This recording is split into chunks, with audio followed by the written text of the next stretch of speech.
generous. Now I've learned to never help you out, 'cause I'm done cleaning up your mess. Found myself in my regrets. I've become a little stronger now, a little stronger now.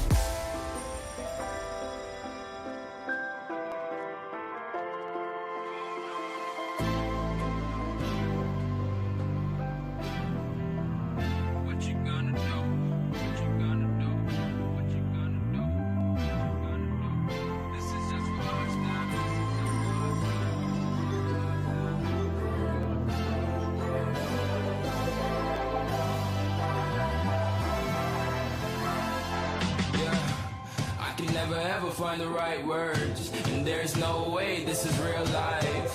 There's no telling you're the right girl, so I can only say that it feels right. It feels right, it feels right. Yeah, I can only say that it feels right. It feels right, it feels right. Yeah, I can only say that it feels right.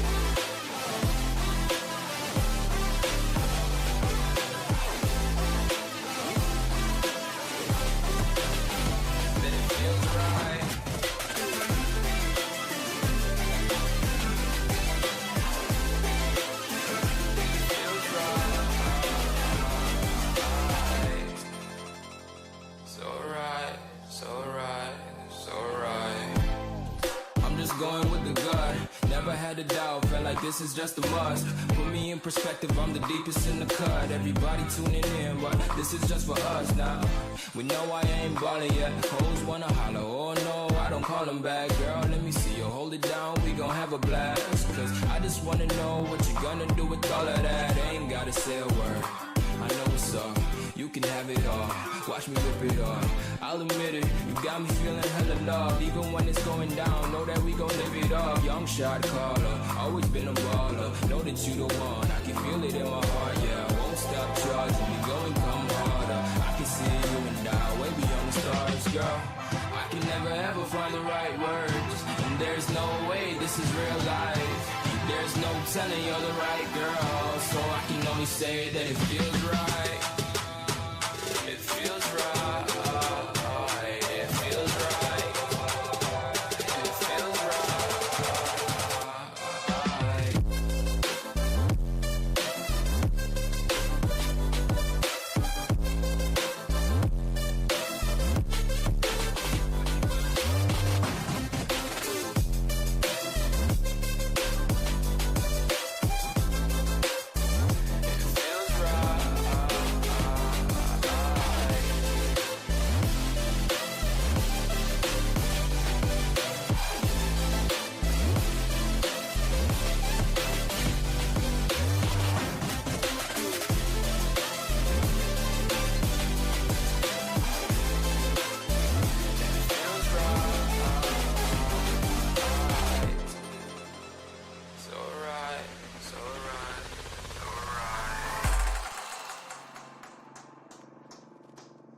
We show up in the party, flyer than everybody.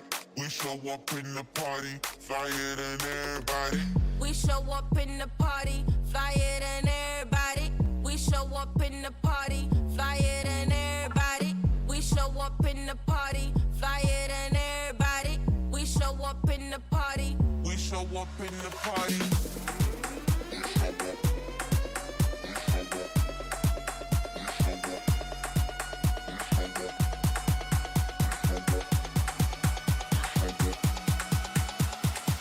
We show up in the party.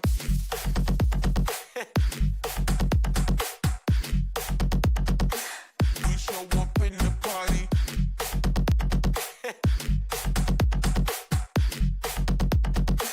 We show up in the party.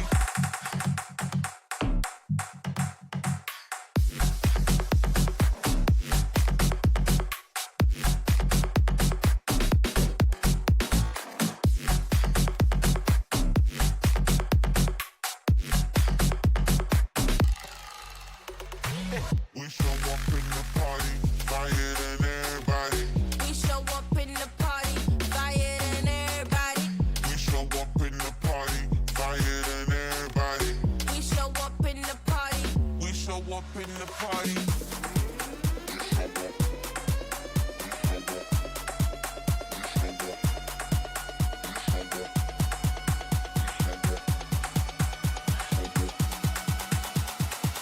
We show up in the party.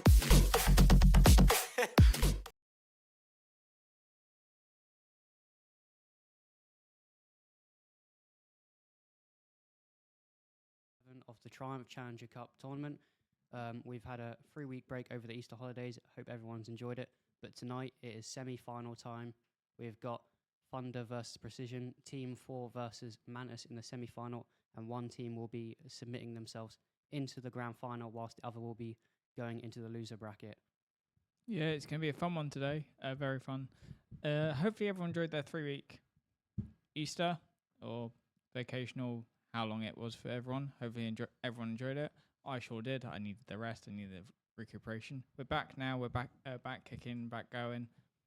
It's going to be a best of 5 today, Thor vs Mantis. This is going to be very, very interesting, very fun. From what we've seen from the two teams, they're both very evenly matched. One is stronger than others in some aspects. For example, a lot of dive comps I think Thor is better at, where Mantis is more of support oriented, where they're more held back. There has been a few updates though since our last stream. There's been quite a few characters. There's been another character introduced and a new map as well.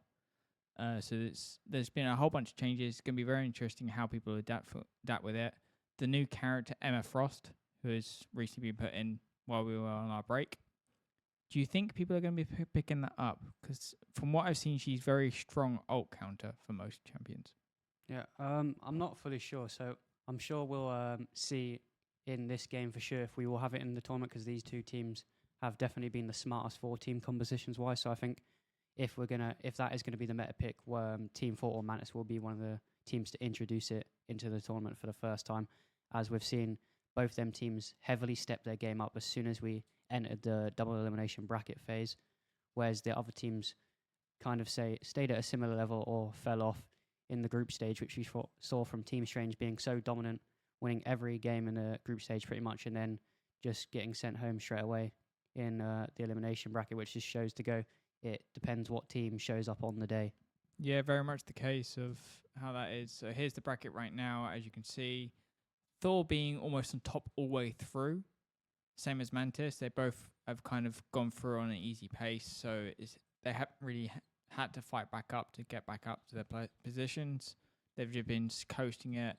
As you can see, instantly Strange, which we're going about, dropping straight to the loser bracket and going straight out almost instantly of the tournament. Yeah, in the group stages they were on fire. They were by far the team to beat.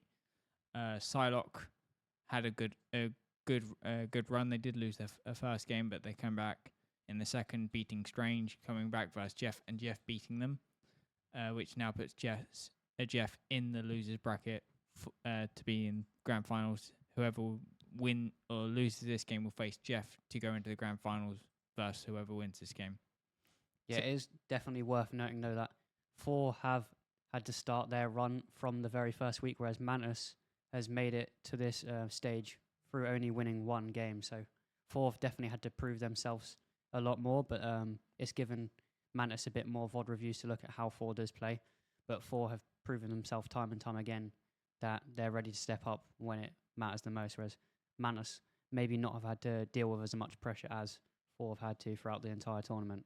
Yeah, it's very much the case. It's Thor's been fighting tooth and nail to get to where they are, where Mantis kind of had a free sail for one of their games, so they got kind of a bye, which does happen in tournaments. It kind of happens, but Thor's had more experience playing, Mantis had more time preparing. So it's going to be quite an interesting matchup of how Mantis has used that time to research Thor, especially that 3-week period. There's been a lot of time where teams could look to each other. For example, Thor and Mantis, as they were the next two teams up, would probably put a lot of time into looking to each other's team comps, looking at each other's play styles, watching the VODs, rewatching clips of seeing where their strengths are, seeing where their weaknesses are. And I'm probably going to say this might sound a bit weird, but in the pick and ban phase will be truly where the games are won and lost for these two teams. Because if you ban out a single character, which they're exceptional at, it could put them at a disadvantage. For example, I think it's on the side of Team Thor has a couple of good players, but they're almost like solely on 3 or 4 different characters. So if they get like target banned and target picked, it could be interesting to see how that does play out. I'm not too sure about if that will affect them now, because there's been a lot more practice. There's been a lot more players coming in, practicing. There is going to be a lot of subs this game, so it's going to be interesting. Due to a few players having to step out due to travel issues, for example, train delays or other stuff, which is unfortunate. It does happen, and we are getting replacements as we speak, because the lobby's still being set up. That's why we're talking for so long, and it is very hot in the room. So please bear with us if we do start dying later on, because it is very hot. Yeah, we saw in the last few weeks that the veto phase and what characters people are picking was certainly the most important factor of the matches, because the teams that did lose were the teams that were stuck to the same team composition, and when it weren't working, they sticked with it and they weren't able to break through the other teams. Like Mantis, we saw in the other week they played, they had a really good defensive formation and good defensive setup on the defensive side, and then what teams normally do is when they switch to the attacking side, they only change around a couple of players, whereas Team Mantis switched their whole team composition and they just won the attacking side within a few seconds, just because they were so aggressive with all the characters with the fast movement abilities, just pouncing on the other team, taking them by surprise, and they absolutely sweeped in their last game. So it'll be interesting to see how the veto phase does go, because teams have had 3 weeks to prepare, so we probably have had some players learn some new characters, maybe new roles, but I do think we will see the duelist roles probably stay the same, as Hela is still one of the most top picked characters, definitely S tier, Star-Lord, and if we do have effort playing, he does play that Hela really well in the first few weeks we saw in the group stage. So it'll be interesting to see how that goes. Yeah, it will be really interesting to see which champs get picked up, because I think it's, if Emma Frost is played in this tournament with the new map, I do know that Scarlet Witch can be countered by Emma Frost. Who else? A lot of people can be countered by Emma Frost easily, just by timing her ability properly and just catching them and just slamming to the floor, which is a fun encounter you can actually see in the games. I think also was it Elastic Man was brought in as well, who can counter a lot of ults. The Fantastic Four characters have been added into the game, so there's the Human Torch as well. Yeah. On the duelist role. So it's going to be interesting seeing those come in and those maybe switch up the tournaments here and there. There has been quite a few updates as well, as I said before. So it's going to be interesting if people branch off into those more new characters, because people may not know how to play them very well, or if they just stick with their true and strayed, like effort on the Halia or Magic coming back out, Lunar Snow being put in, those kind of roles being pushed instead of the new characters who have just come in being pushed as well. So it's going to be interesting to see how that goes. But I do think that we will see a lot of the true and tried method of Mantis going for a specific team comp to begin with, Thor trying to counter that with their own team comp, and then it will go off from Mantis switching and Thor probably staying the same, because they have been very linear in their playstyles, but they had been working for them, just because they have built a playstyle which is very much the case of can play in any aspect, and it's very hard to pick and ban from, because they do switch out here and there. But it will also depend on the modes, to be honest, because a lot of the payloads Mantis are exceptional at, like push points and defense points, they have been really, really strong at. The control points, they've kind of seemed a bit flaky here and there, where Thor has been very, very strong on those control points. Yeah, whilst we don't know what team compositions we will see today, we do know what we have expected before. It was a lot of the same patterns, so there is a good chance we do see them patterns appearing again, where we saw a lot of the Thing in the games. We saw Doctor Strange towards the start. I think he started to fall off a little bit, where he got banned a bit more. We had Wolverine at the start of the tournament spend more time in the ban phase than on the actual battleground. but he has started to slip through in a couple of the games, and we're seeing that Wolverine being able to grab a couple of players and just pinch them off is really good at separating players from their own team. And I think that's where a lot of the teams have started to get their kills from, which is just them characters that can pull people away from the rest of their team and just solo target that one player. Because we are seeing in this tournament, the healers doing a really good job at just sustained healing throughout the whole fight, keeping the tanks alive, keeping the DPS alive. So we're seeing a lot of sluggish fights where no one's dying, but as soon as them strategists go down or somebody gets picked off, we start seeing like people dying all at once. It's more so like it's a bit of a boring fight, then all of a sudden everybody's dead out of nowhere and you don't even know what's happening in the team fight. But yeah, we are just waiting on one more player, and yeah, we have seen the Luna Snow in pretty much every game if she doesn't get banned. So I think unless the meta has shifted a little bit, we won't see Luna Snow. But I think Luna Snow is just such a good character that even if she does receive a couple of nerfs in patches, like her ultimate is just too good at countering everyone else's ultimate, as it just wastes other people's util and their ultimates. If anybody pops their ultimate, that Luna Snow ultimate just comes straight out, and we saw that from every player in the tournament using that really wisely. Yeah, very much the case. I do know in a couple of games she was banned out, like solely because of who they were versus. But I don't think, I know her ult is a very, very crucial, but I don't think it's overly needed for these two teams. It will be crucial in the team fights when people go in, use ults, use all of their cooldowns just to try and pick someone, because that's what it's very much like. It's use all your cooldowns, try and pick someone. As soon as one person pick, it's, as you said, it's like a domino effect. One person goes, they all go. And it's going to be the first person to get those picks will kind of throw the team fight in their favour, just having one man up, one person still alive over the other team.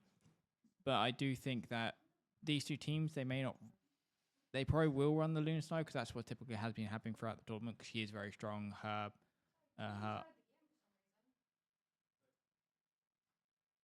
we got all 6 players? Oh, the game's been started. Okay. Yeah, I do agree with that Luna Snow point. While it is a vital pick, these two teams don't have to rely on it as heavily as the other teams do, because they don't need to, like, it's more in so basic compositions where if you see an ultimate, just use the Luna Snow counter. It's a pretty basic combo, whereas these teams are a lot smarter and know how to waste utility without committing a whole ultimate to waste that utility as such. Yeah, it's very true. And as we see the first 2 bans, one from Mantis and one from Thor, come out. Mantis side, they're banning the Human Torch away, whereas Thor have banned the Captain America. And it does look like that Thor have saved the Emma Frost, so Emma Frost will be played this game. Yeah, we were talking a lot about the veto phase before this match started, and it is interesting. This game, we are going to have more bans than normal, but I'm sure next game it will go back to the normal 1 ban, then 1 save, then a ban, which is what we used to do most of the time. But as we can see here, teams are going to have an extra save and an extra ban as normal, so it's definitely going to be a lot more chaotic. A lot more bans are going to get used on specific players, as they can ban out that extra character and commit 2 to just banning out the meta compositions. And a lot of players are going to be able to save 2 people that they want for their own team as well. We also see a magic save here from Mantis, which can be it's going to be really interesting to see. It does look like that Mantis has forgoed the ban, because I think we do have too many bans here. So I think Thor is going to do the exact same. Nope, they have just banned group. Is Mantis feeling confident, or do they deliberately let a ban slip? Because it feels like letting a ban slip when Thor haven't. I'm not sure if they were. Yeah, we'll see after these next 2 Yeah. saves and bans. So the thing has been saved on the side of Team Thor. Now going back to Mantis, who is going to be saved? If any.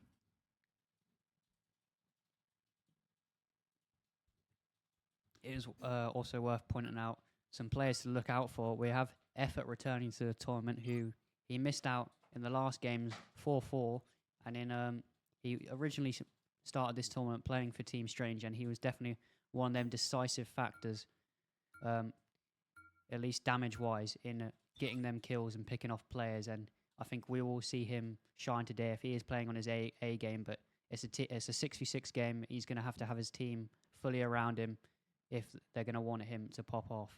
Yeah, it's very much the case. So no, Mantis has just forgo a ban completely in the ban phase. So I'm not sure if that was overconfidence or just misbanning. Like they didn't really know who to ban, so they just let it go. It is interesting the bans and picks. They have been very oriented around the vanguards. We see almost, I think it's 4 vanguards in the pick and ban phase there, or 5. Captain America being banned out, Groot being banned out, Venom being banned out, and Emma Frost and Thing being saved. So this can be very interesting if they've gone very vanguard heavy in these matchups. They haven't really worried about the duelists or the supporting roles. We did see the Cloak and Dagger save there though. So it's going to be very interesting how this is going to work. Yeah, with the new season coming into play, Thor and Mantis are demonstrating that the team compositions have shifted a little bit, but we will have to wait and see if it's the case on Convoy as well as Domination, if it is going to be the same on both game modes, if this is the type of team composition teams are going to shift more towards. Yeah, this is very much the case. As we can see, on these two teams are quite evenly matched. It does look like that, though, Team Thor has gone for more of a counter comp instead of a dive or engage comp, where Mantis has gone for more of a, I would say, frontline or backline to frontline comp there. Yeah, Team 4 do have that Fantastic Four frontline, so they will get the bonuses from that team up activated. As we do see, the Thing is diving into the back line here. He is a bit off guard, but he is going to get backed up by his team, dropping a little below half HP there, but he will get healed back on up. So Thor going in, see one of Thor's go down. I think that's Elastic Man going down. The Emma Frost is getting very low on the side of Team Thor, but he does get back out, does retreat. Yeah, we are seeing a lot of the 4 players going to a really low HP here because the Loki did die early on in that fight, so they are going to receive a lot less healing than Mantis, which is why we see 2 players fall on the side of 4. So Mantis is going to have the upper hand in this fight as 3 people have fallen on Team 4, and it looks like Mantis are just going to clean up. They will try and take control of that point, but the remaining players on Team 4 doing a really good job at delaying, but those respawns are going to annoy him as the Vanguard is going to come in a lot later than the rest of the team. As you see, the Emma Frost there going, taking out 2 people and going straight to the back line, just holding no bargain, just to push them back, just give Team Mantis just the opportunity to capture the point, hold the point, and just push forward. Yeah, it's going to be interesting to see how Thor counters this, just because of the way the point is now. It's very much heavily favoured to the side of Team Thor, or Mantis, sorry, just because the position of it, the types of the champions Team Mantis has. But if Thor could get back really quickly, start pushing them off the point, it could be very interesting, and they can catch it very quickly. Yeah, we are going to see an early switch from Effort as he is going to switch off of that DPS. And it looks like it is working for him as he is going to get a pick on to the Adam Warlock as 3 players of Mantis has fallen. But Mantis does manage to trade it out, killing 2 or 3 of their own. And the Adam Warlock is actually going to revive 2 players for Mantis there, which is really good for them as they're going to retain that objective point as they are now ever so close getting to 50%, and they are going to start to take control of this game as 4 are going to have to regroup as a team here. It's going to be interesting how Thor are actually going to get onto the point with 50% remaining. The Thing getting very low there, trying to get some enter there. Unfortunately, Mantis did try going with the magic ult, however, I think Emma Frost just countered it, so they are pushing it very, very heavily right now. One of Mantis has dropped 2 of Thor. Effort grabbing it up, getting 2-2-2. Effort still does have his ult, so he can pop that any time. But he doesn't get it off, he does drop down. And the Winter Soldier there, holding the point basically solely for Mantis. Well played by Mantis there. Brilliantly well played there from Mantis. They're working so cohesive. They don't even look like a team, they look like a machine right now as everybody is working one part of the cog. As we see, Doctor Strange is going to portal in, so he is going to get his team out, and we are going to see a Lunar Snow switch on the Strategist role. Actually, does have that ultimate ready, Fate of both worlds, to try and take control of that point, and they have taken it, which they did need. Mantis was on 98%. If they didn't take that point, they would have lost the first round. But they have just lost 4 ultimates there on the side of Team Thor, where Mantis has still got 1 in its back pocket and 3 coming up very, very quickly. So it could be a very hard fight from now on. But we'll just have to see how it goes. If Thor can hold this point for at least 2 pulls and get their ults back, they can hold the point and take this first round. Yeah, we're seeing the formations of both teams is just all over the place right now. There's not a front line. People are just fighting everywhere on every corner of this objective point as they slowly start to regroup behind the shields of the Vanguards.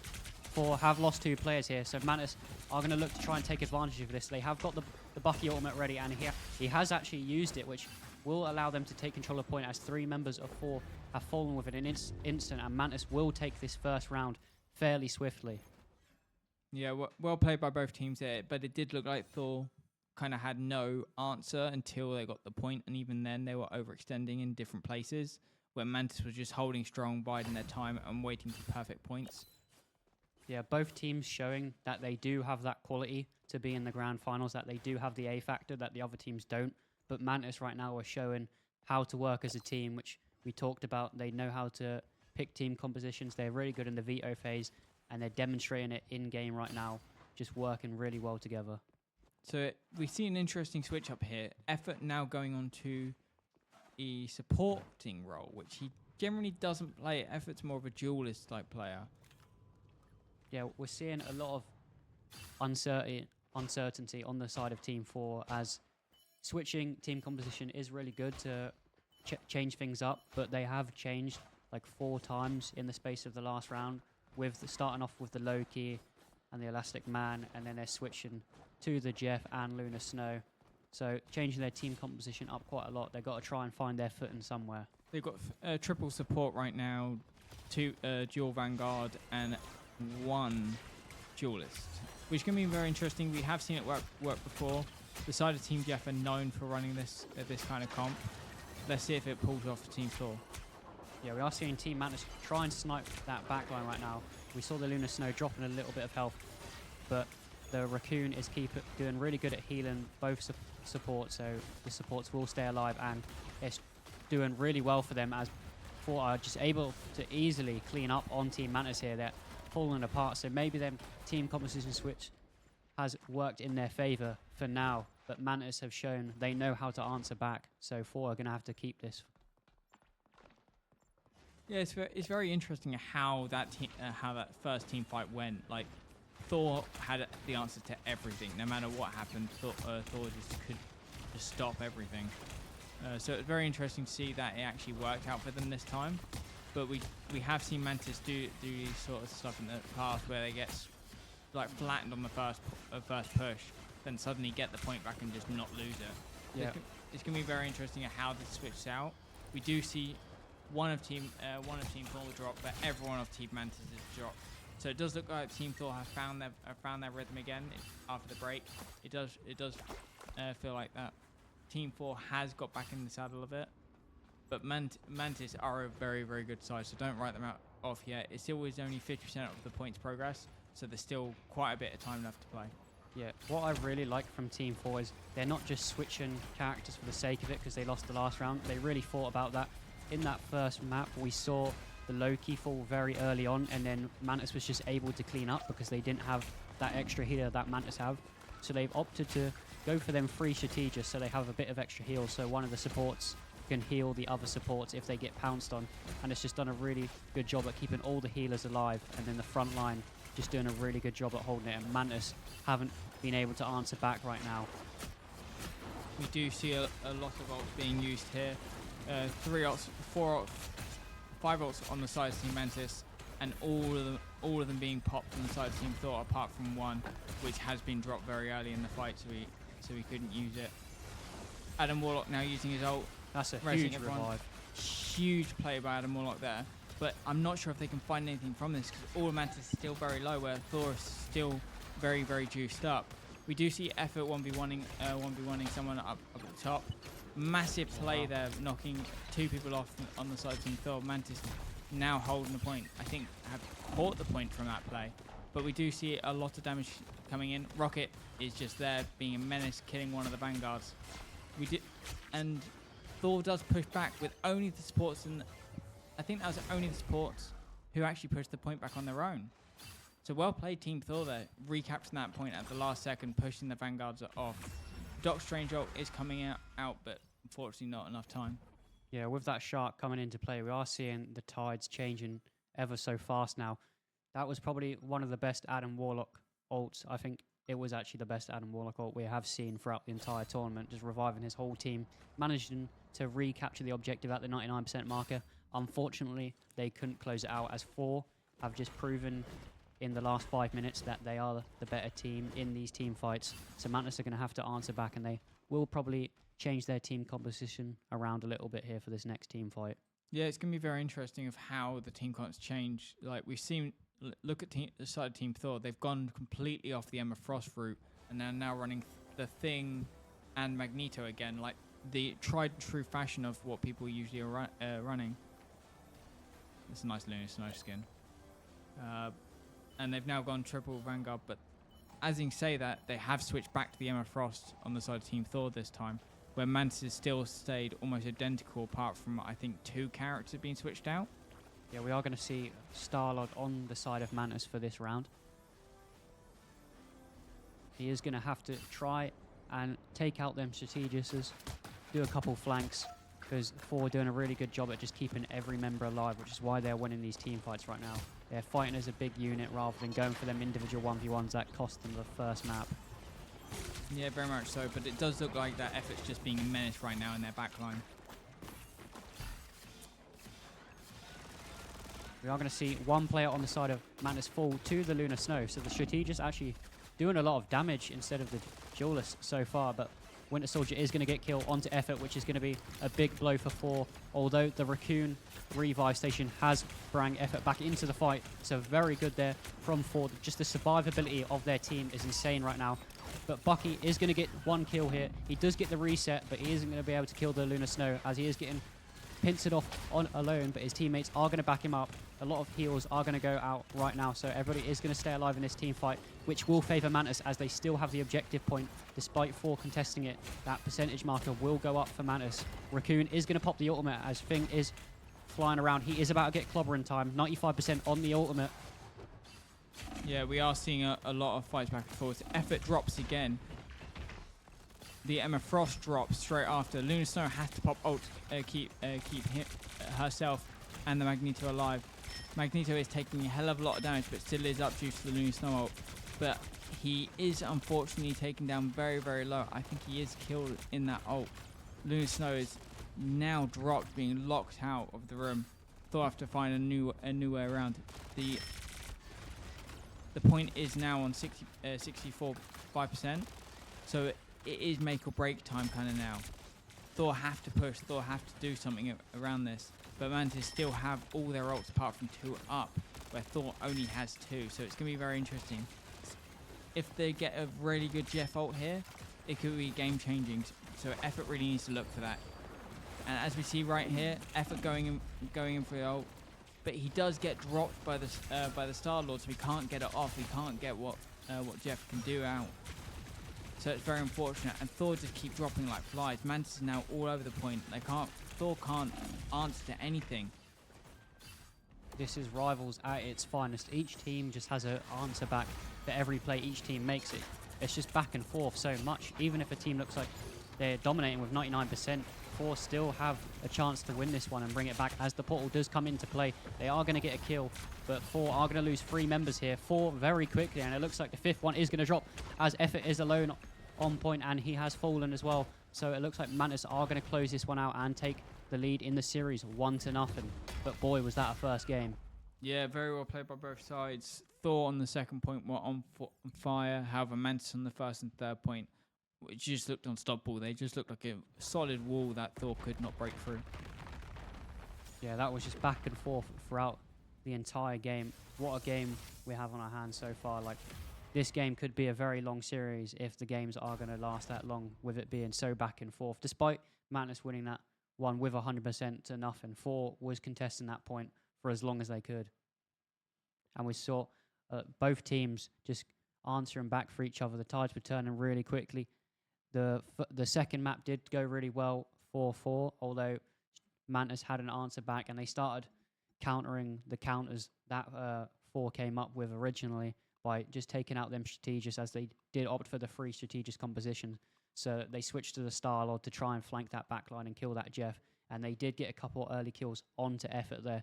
But we are seeing Effort changing characters and even roles a lot throughout this series so far, and it's only been one match. It does feel like that Thor kind of discombobulated with Effort coming back. Like they don't know where to place him. They don't know what characters to put him on. And Effort's just trying to go off what he knows off it. Where Mantis is now set in stone. They know what they're doing. They know where they're going. And they haven't really had any problems with it as of right now. So it does look like that Thor needs to try and get back in the swing of it, where Mantis just needs to stick to their game plan, stick to their guns, and push forward. It will also come down to the second game of the pressure, because if Mantis win this second game coming in and Thor can't, it will put a lot of pressure on the side of Team Thor to win or lose. And it will be very interesting to see how that goes. If Thor win this game, I think it could go to all 5 games, honestly. But it does come down to what's going to happen on the side of Team Thor to prevent Mantis from doing what they've been doing.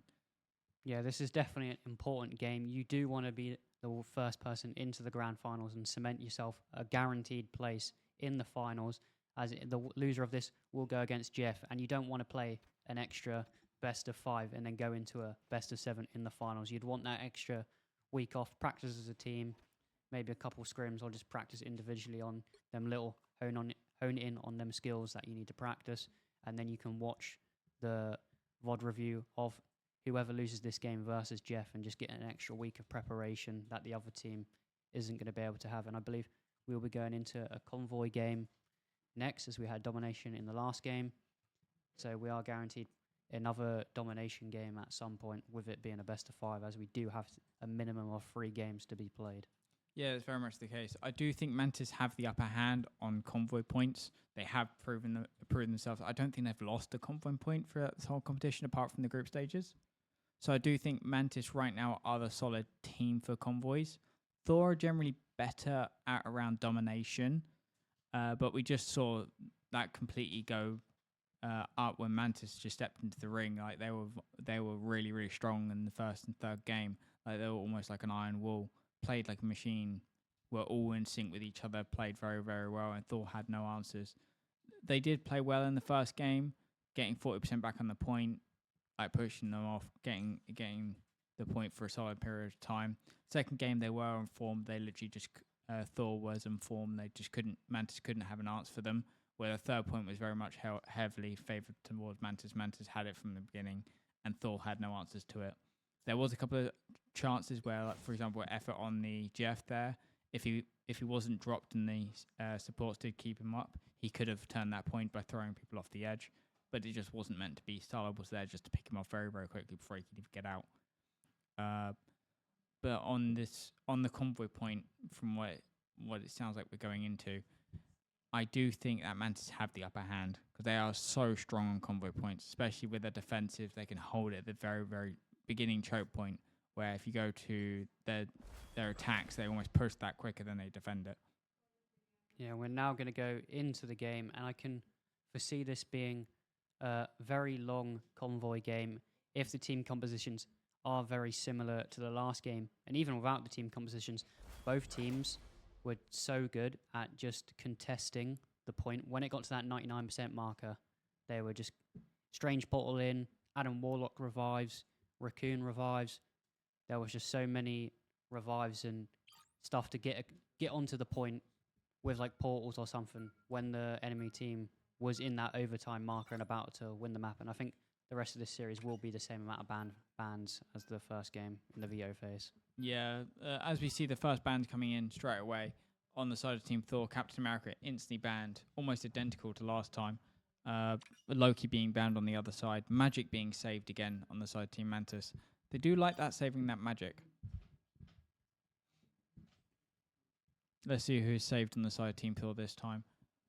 Do you think it's going to be similar to like last time, the Emma Frost save coming out, or do you think it's going to be something different? I think we're going to see similar team compositions, but whether they try and change it up, I'm not sure. But if it does maintain the same for this game, if Mantis do win it, it's going to have to change. The veto phase will be forced to change by 4, But if it goes 1-1, I think both teams are going to be like, we can win with this team composition. I think both teams will feel confident with how the veto phases went and just stick to it. Yeah, it's very much the case. But Thor does save the the Emma Frost straight away and then ban the Raccoon out. The Raccoon did save Thor a couple of times there, so I'm not sure if they wanted to ban that Raccoon. And then on the side of Team Mantis, the Thing being banned. Who's going to be the next save? It is an interesting pick and ban phase. They have taken some characters the teams were strong at and saved them, whereas the bans have kind of been almost identical, apart from the Thing and Groot being switched on the side of Team Mantis. Mantis now saving the Groot and getting rid of the Thing. Yeah, that Rocket ban could prove to be decisive, as if we are going to see a triple strategist composition again, it will have to be a different formation of strategists with that Rocket being banned. And we are going to see the Hela banned by Team 4, which is a very interesting ban, as I know Effort is very good on that Hela. So as we saw in the last game, he was changing role a lot, obviously switching to different roles, and they have opted to save the Human Torch, which Effort is going to play. So they have specifically saved it for him. So this could be a character he has been practicing and he feels comfortable on and he's confident on. So this could be a fun game to watch. So yeah, very much so. If you look on the side Team Mantis already, they've already instantly locked one of the supports. The Magic has been locked instantly. Both Vanguards have been locked. Groot and Emma Frost. Black Widow being Hover, but I'm not sure if she's going to be played. Where on the side of Team Thor has instantly locked the Emma Frost, the Adam Warlock, the Human Torch, Magneto. I think that's Invisible Woman and who's the last? I think that's Wolverine being the last one picked up there on the side of Team Thor. Where on the side of Team Mantis, a Star-Lord being picked up and the Invisible Woman again being picked up. So I do think that both competitions do complement each other. They can be very even at times. But Thor are on the attack right now. So they are looking for more of a dive aggressive comp, where Mantis are looking for more of a defensive comp, and that's why I think they picked up the Groot there. So it will be interesting to see how this goes, but Mantis have got a track record on convoy points of being just unstoppable at times. Yeah, both teams, different compositions to the weeks we've seen before, although 4's core team, they have a strategist, a duelist, and a vanguard of Magneto, Wolverine, and Adam Warlock, which we have seen in previous weeks used alone, and Duck doing a really good job there at just picking off the duelist on the side of Mantis. So they're going to have a little bit less damage on Mantis as team side, although luckily they are on the defensive for this side, so all they have to do is just hold it off and let that respawn come back in, which they are going to do well, as everyone else on Mantis has stayed alive, and 4 haven't been able to get onto the objective point. 2 kills traded out here. If I'm Mantis, I don't mind going for one-on-one trades if we're on the defensive side and just let that timer tick down. But it does look like Mantis are here struggling, almost falling apart at the seams. Thor is just on fire here. The Wolverine getting a nice catch on Magic there, but unfortunately can't finish the kill. Yeah, everybody on 4 there knew exactly what their job was.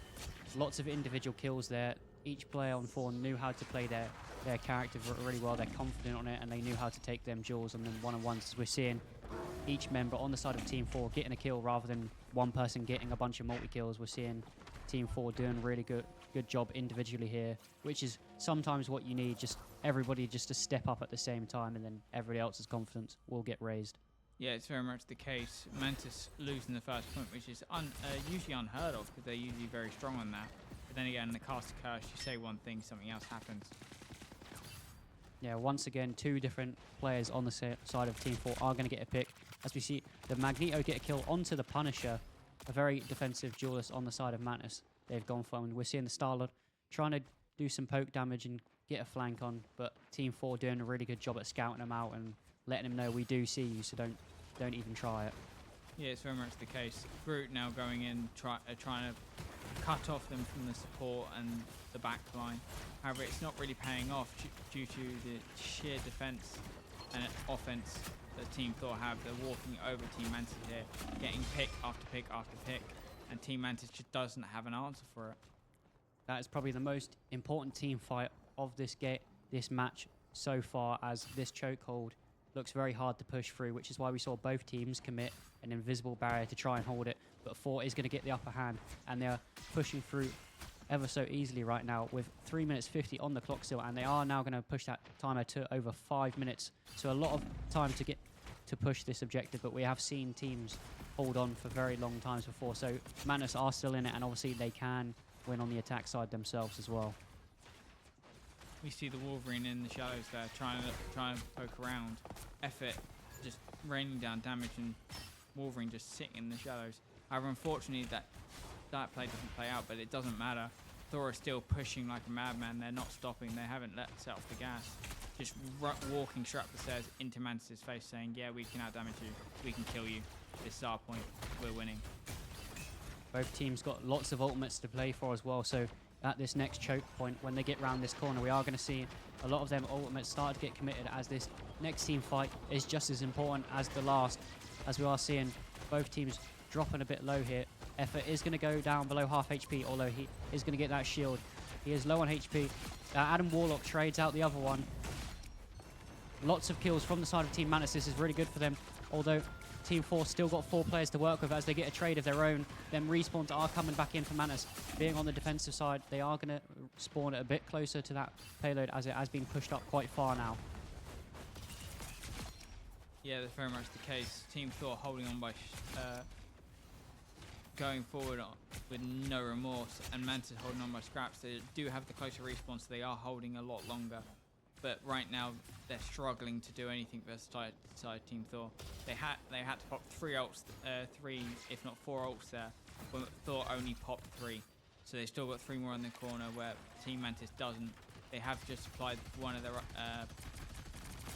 another ult just to hold them there, but I'm not sure if it's going to do much there. This does appear like a very hard choke point to push through for Team 4 though, as they are going to have to fight uphill up that staircase, and Punisher just sitting on the shield, and he does have his shield, his ultimate, sorry, to work with. Although 4 are going to lose 2 players, and that Punisher still has his ultimate just sitting, waiting for the perfect time to use it, and it's going to be really hard for 4 to push up here. But they are slowly pushing the payload. I think Mantis needs to be a bit more aggressive and stop them at the staircase, as they've now gotten up the staircase. It's more of an even playing field with the map control, both in either side's favour. I think it would have been a bit better if Mantis just held it with the higher ground, just aiming down. It's a lot easier to hit your shots. Invisible barrier now being popped to try and get Team Thor through the door to keep pushing the point. Effort still going on in the back line, but getting not much out of it so far. A big stun come in here on the side of Team Mantis, from Thor onto Team Mantis. 2 of Team Mantis dropped, but two of Team Thor has dropped. Mantis popping every single ult they have in their arsenal just to push them away, just to get more back. Adam Warlock now popping his ult on the side of Team Thor, rezzing his whole entire team. They're all back up. It's now going to be straight into a massive 6v6 here. This fight will probably determine who's going to win or lose. I don't think we've seen such good value in this tournament before, other than the start of this game with Adam Warlock, as we're seeing them revives just coming in so handy, and Mantis doing a bit of a slip up there, as they had a lot of players alive, but they didn't even contest the point, as they were just pushed back by Team 4 really well there. As I think they should have just committed to the point and stopped the payload. Just every second here could count. Imagine if they lose just by that 1 second, that if they didn't contest the point. Yeah, it's very much the case. Unfortunately, that isn't the case this time. Thor get the first round 3-0, pushing it all the way with a 1 minute and 59 seconds to spare. If Mantis can push it a lot quicker, then they have a higher chance of taking this game, where Thor now has only that much time. But let's see how it goes, because Thor might have a very, very strong defense this time around, and Mantis may not. But Mantis have been very strong on these points here. They have been very strong on the push points. So it's going to be very interesting to see. Yeah, we're going to see Team 4 sticking to a very similar team comp here, especially if they do get that Magneto on the secondary Vanguard role, as they're sticking to the Adam Warlock, Wolverine and Human Torch, which they did use on the attacking side as well, and it worked really well for them. Both teams getting a lot of value out of that revive, so they're going to opt to use it again, and it wouldn't surprise me if we see it in the 3rd game of the series as well.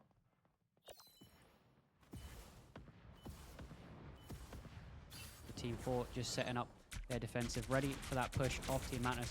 Effort going to do a lot of poke damage to the Vanguards there, but obviously it's not going to get any value out of it as he is too far away from the rest of his team. Damage is damage. It can still be ticking when they get to the fight. As you can see right now, 2 people are low on the side of Team Mantis, where Effort is the only one really taking damage at the moment. We are going to see the first choke point come up, where if Mantis get through this with 1 or 2 pushes, they can be in a really solid location like Team Thor was. However, it's going to be very hard to do so. Yeah, both the Human Torches right now lighting up the sky. We're seeing that aerial battle coming in really well, although Mantis' Human Torch is going to get a lot of value, getting 2 kills.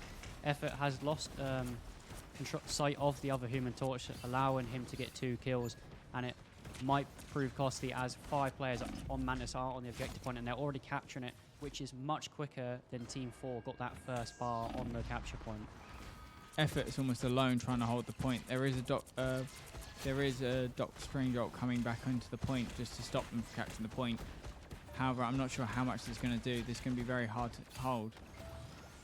Yeah, both teams building up a lot of ultimate charges, slightly in the favor of Team Mantis right now, although with Team 4 contesting it, they can't get that second bar just yet. So if Team 4 do win this team fight, it's not going to matter how quickly Mantis got there, as Team 4 are going to be able to hold them off, and Mantis do need to get all 3 bars just to get the payload ready. It does like that Doctor Strange portal did come in clutch there. Team Thor pushing Team Mantis all the way off, stopping them from getting the second bar, which allows them to push them all the way back to the first bar, which makes it harder to catch the point. Both teams have lots of ultimates to work with here, and Neymar is going to use it in the background. Does a bit of damage, but the Strategists are going to heal them back on up, so he gets no value out of that ultimate. They've only got 2 more to work with, whereas there's 4 on the side of Team 4. So they're going to get a lot of value out of this next team fight, as Effort does get a kill onto the other Human Torch, who proved very valuable in that first team fight. So a very big blow for the side of Team Mantis, and they are running out of time. Team 4 are showing us that compassion didn't queue into this lobby, as they're just absolutely decimating Team Mantis right now. Meteor M comes down. He's not going to get any value out of it, although Lunar Snow is going to pop the Fate of both worlds behind the Magneto. He's separated the Lunar Snow from the rest of his team, so he is going to have to come back with that ultimate and heal the rest of his team. Team 4 are going to lose the Adam Warlock, so they're going to have less heals. 2 valuable kills from Mantis, but if they're going to want to take advantage of this, they need to pounce now, as they're running out of time, and Team 4's respawn cooldowns are going to come back in, as King on the side of Mantis gets 2 more kills, but a huge ult from Team 4, as the Adam Warlock is going to revive the rest of his team. That was a crazy team fight from Mantis and Team 4. Effort does go down though, so that's reducing damage, and he's the only one with ult left, where Mantis still has 1 ult left in their arsenal. Mantis are still pushing hard. They are still capping point, where Thor can't really jump on point. Adam Warlock is now the only one up. Effort is on his way back. Can he get there in time? It doesn't look like he will. So Mantis will take the first point and start pushing the payload. Yeah, even though Team Mantis played that team fight really well, that Adam Warlock just reviving every member of Team 4 once again, which we saw in the first half, just proved so costly for Team Mantis, as even though they were winning the team fight, the Team 4 members were respawning and just contesting the points. The clock ticked down to below a minute, and we saw Team 4 capture the point much quicker than that. So if they're going to want to win this one, they're going to have to speed up their push and be a lot more aggressive here. Yeah, it's going to be very much the case. It's going to be interesting to see what happens here, because if Team Mantis can't push fast or can't stay on payload long enough, Team Thor will just take this victory. Yeah, we saw the Neymar ult once again getting no value. He placed it well, but the Wolverine on the side of Team 4 done a really good job at pouncing out of there and receiving no damage from it. As we see Magneto pushing up, holding the defensive line here. Team Mantis are going to lose a lot of health, so they're not going to be able to push that point. They are going to retake control of it though and push it slowly, but 4 members on the side of Team 4 are going to make it hard for them, as every member of Team Mantis is falling now. Only Hulk and Human Torch are alive. He is going to have to back one out of here, although he's doing really good damage to the backline despite being on his own. He is going to lose that Hulk form though, and they should kill the Bruce Banner here if he doesn't get out. He is going to fall down to 20 HP, and he has fallen. Very bad for Team Mantis, as that Vanguard is going to come in later than a lot of the other members, so that's an extra 10 seconds. They have to wait for the Vanguard to come back into the fight. Very much the case. Effort winning the Flaming Torch fight. As we see Thor now putting straight on the aggressive. They got all their ults up. They don't really need to worry about anything. They can push. They can go as aggressive as they like. Where Team Mantis really don't have anything to answer with.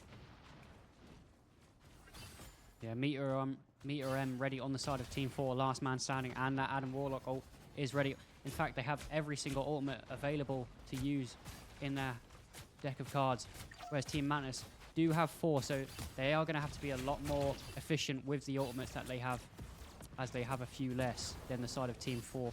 We are seeing Team Mantis not able to get control of that objective point, so Team 4 slowly pushing it back, and each one of these seconds matters so much here, as they've only got a minute to push the payload halfway to the next checkpoint, and that's still only halfway to get into the end, which we saw Team 4 actually made it all the way, so Team Mantis do have to push the payload very far still. It's really getting to crunch time here. Team Mantis can't really get off the payload anymore. They have to stay on it, because if they get off the payload even once, it won't be there quick enough, and they have to push it in overtime. Big damage coming in here by the side by the flaming torch on the side of Team Mantis, but he's not finding much out of it. Team Thor still looking healthy apart from Magneto, but he will be healed up very quickly. Yeah, Team 4 doing a really good job here, as they've saved that arsenal of ultimates for the last 30 seconds of this team fight, so they will be able to use them to take advantage of the team fight. Team Mantis doing a really good job despite this, though, as the Hulk and King is going to get 2 kills onto the side of Team 4, so Team 4 are going to have to fight really hard here. We are going to see the Adam Warlock be able to revive himself. Team 4 do get a double kill on the side of Wolverine, so Team Mantis are going to have to fight really hard here to take control of the objective, as we are now heading into overtime. They cannot leave the point here. Human Torch doing a lot of damage onto Team Mantis, as we see the Vanguard of Team Mantis isn't even on the objective point here. Magneto is going to push up. It's getting almost down to the wire. There is only 2 Team Thor members up on the point, where the whole Team Mantis has now started coming back. However, Team Thor is funneling back in very, very slowly. If they can get back quick enough, I think they can win this team fight. Yeah, Team Mantis doing a really good job here, but every second that Hulk jumps in the air, the overtime bar does slip down, so he's got to be careful there. He can't get pushed off, and we are seeing Team 4 doing a really good job at picking people off. That Wolverine could come in costly by pushing a member of Team Mantis who is on the point, off the point, and the overtime bar could slip, which we are seeing right now. They are got control of the objective, but the overtime bar is fading away ever so slightly, but it is very good kills there from Team Mantis, able to kill 4 people there. Only 2 people left on the side of Team 4 as they're slowly getting picked off, and we might see Mantis pull a big upset here as they're getting really close to the objective point, and it looks like they are going to get it with the slightest of margins on that overtime bar. Yeah, and it looks like they will. That does look like the case, but it does look like the Hulk is going to get caught out here. I do think he's going to die here. But they still only have a minute to push to the last point, and if Team Thor can hold it at this choke point, hold it at this doorway, then I think Mantis may have a real struggle doing anything else. Yeah, it's not looking good for Team Mantis, as we saw Team 4, even though they were really aggressive and good on this attacking side, they were stuck at this choke point for about a minute and a half, and Team Mantis have only got a minute to work with, so they're going to have to put in a big shift, a big stint on this second half of the fight. Team Mantis is going to have to work really well together. Only 50 seconds on the clock, so they're going to have to win these team fights fast. Yeah, it does look like that. Team Mantis are trying to pick up the Human Torch. They're trying to catch him with the Hulk, but it's not really working. He keeps missing. He can't really get him. And the Human Torch was taken out on the side of Team Mantis this time. They have reduced their damage. Hulk does look like he's about to go down, and he does. So Mantis has now lost 2 crucial players, now 3 crucial players to their team, where Team Thor still are looking healthy. Their ults regenning. Every single person has their ult apart from effort on the side of Team Thor, where Mantis still are lacking their players and lacking a lot of ults on their side. Yeah, it looks like Team Mantis are going to do all they can to try and get to the point, but Team 4 are just going to push that Hulk off. Only 2 seconds left, so we are now about to head into this overtime bar. If he doesn't get into the point, we have got the Hulk ultimate come out, but he's not going to be able to do any damage as the invisible barrier is just stopping, preventing him from doing anything, as we're going to see 2 members of Team Mantis fall and 1 of Team 4 fall as well. But Team 4's respawn point is very close to that objective, so they're just going to have too much survivability. Team 4 are going to win this war of attrition if it keeps going like this. It looks like Team Mantis have only got Magneto left, and it looks like Team 4 are going to take this one to tie the series 1-1. It's very interesting how it went. Mantis are usually stronger on push points, where Thor's usually stronger on controls, and yet it's completely switched over. Yeah, Team 4, they're demonstrating that mercy left in that first lobby, as they absolutely decimated them. Whereas the first game was a lot closer, I'd say. Whereas the second game, Team 4 looked very dominant. We were expecting a long convoy game, but Team 4 proved us wrong, and that was fairly quick for a convoy game, I'd say. Yeah, it's very much the case. It is very interesting to see how it went and see how that kind of developed into those two first games. It is going to be interesting going to the second half of this, as it is going from a 1-1 as we go into the break. So it will depend on who's the better side. If the break unsettles people and start making them do misplays, or if after the break they can come back firing and one of the teams just win flat out. Yeah, so stay tuned, everyone. We're going to have the rest of this best of 5 series after a 10-minute break. Thank you, everyone, for watching.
What can I do to make you stay a little longer? You're making me stronger, making me stronger. Stay a little longer. You're making me stronger, making me stronger. So cliche, I see the sparks you throw my way. I know your name is written on everyone's mind. Your whole show is captivating me, but don't think that I can see right through that disguise. But when you got close to me, you had me falling so hard, baby, yeah, now I get it. You got heads turning, and you don't even try. Well, would you look at that? My glass is empty, How about I get another drink, baby, Okay, I get it. You got fire burning, right there in your eyes. So when you got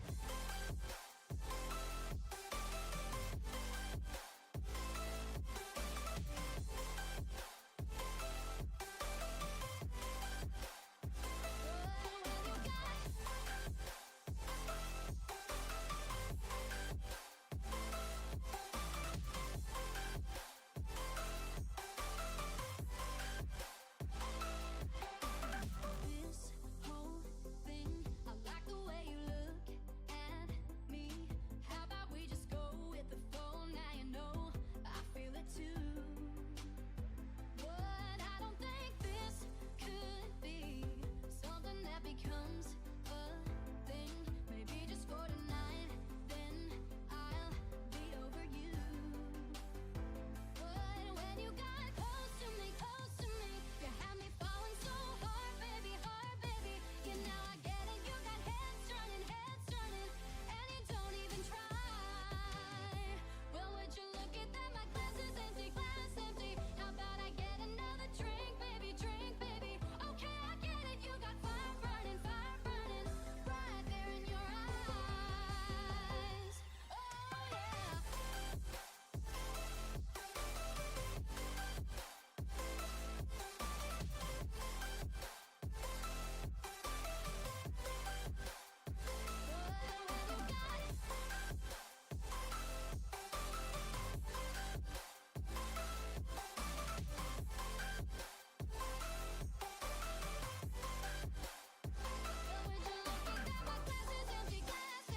How about I get another drink, baby, Okay, I get it. You got fire burning, right there in your eyes.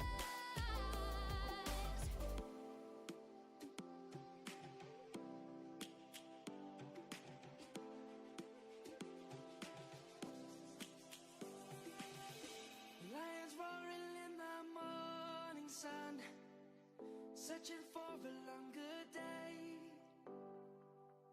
People feeling like the light has just come. We must never stop the way. Yeah. Birds chirping and I hear my name, grasping into a life. Life is happy but it's so insane. We must merely make a start. Savannah, I'm coming home. Savannah, we'll never be alone. Savannah, the beauty of the world. Savannah, let's all take a walk. Savannah.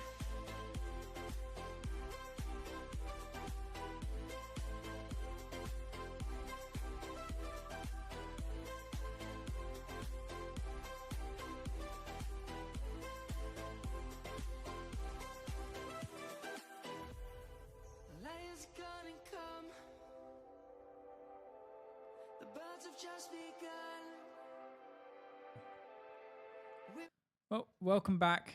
Hopefully everyone enjoyed their break. Everyone had a nice break. We will be going quickly into the next game, but just quick talking between me and yourself, Brody. That first two games went complete opposite to how they usually go. Thor usually stronger on the domination points. Mantis usually stronger on the push points, but it was the complete opposite this time. Yeah. Mantis just fell apart on the push points. It looked like they had no answers to what Thor was doing. They did push it quite far, but they struggled to capture the first point. They struggled to push it to the second point, and the third point they were just held off. Whereas in the first game, Thor did take a point back, but they did look very weak, especially on the last control point on the first game. So it's a bit up in the air. I don't know what's going on with these two teams right now, but they are playing very well. They are playing to their strengths. They are playing exceptionally well. But we are having a bit of a change on the side of Team Mantis. We get person has to leave, so we're getting a different sub in. So Mantis have got a new player, so I'm not sure how that's going to shape the tree, if it's going to go bad or good. But Thor is staying the complete same. So it's going to be interesting how these two teams go around and how they're going to change from that. Yeah, it will be certainly more tougher for Team Mantis as they are going to come off a loss. So they just lost the last game and they're going to change players. So that might affect them quite a lot. Or it could be a bit of a spiritual boost if they do know the player. But if it is somebody they haven't played with before and they haven't gelled together before, it's definitely going to be on Team Mantis' side, and they're going to be playing a bit more nervous than they did in the last game with them changes. And this player coming in the middle of a series 1-1 unexpected is definitely going to be a mental barrier a lot of the players are going to have to overcome. And both teams actually showing really good grit in this game so far, with it being 1-1, both games being very even in the first map, then Thor answering really well in that second game, absolutely dominating Team Mantis on the convoy game mode. And we are going to be heading into this third game.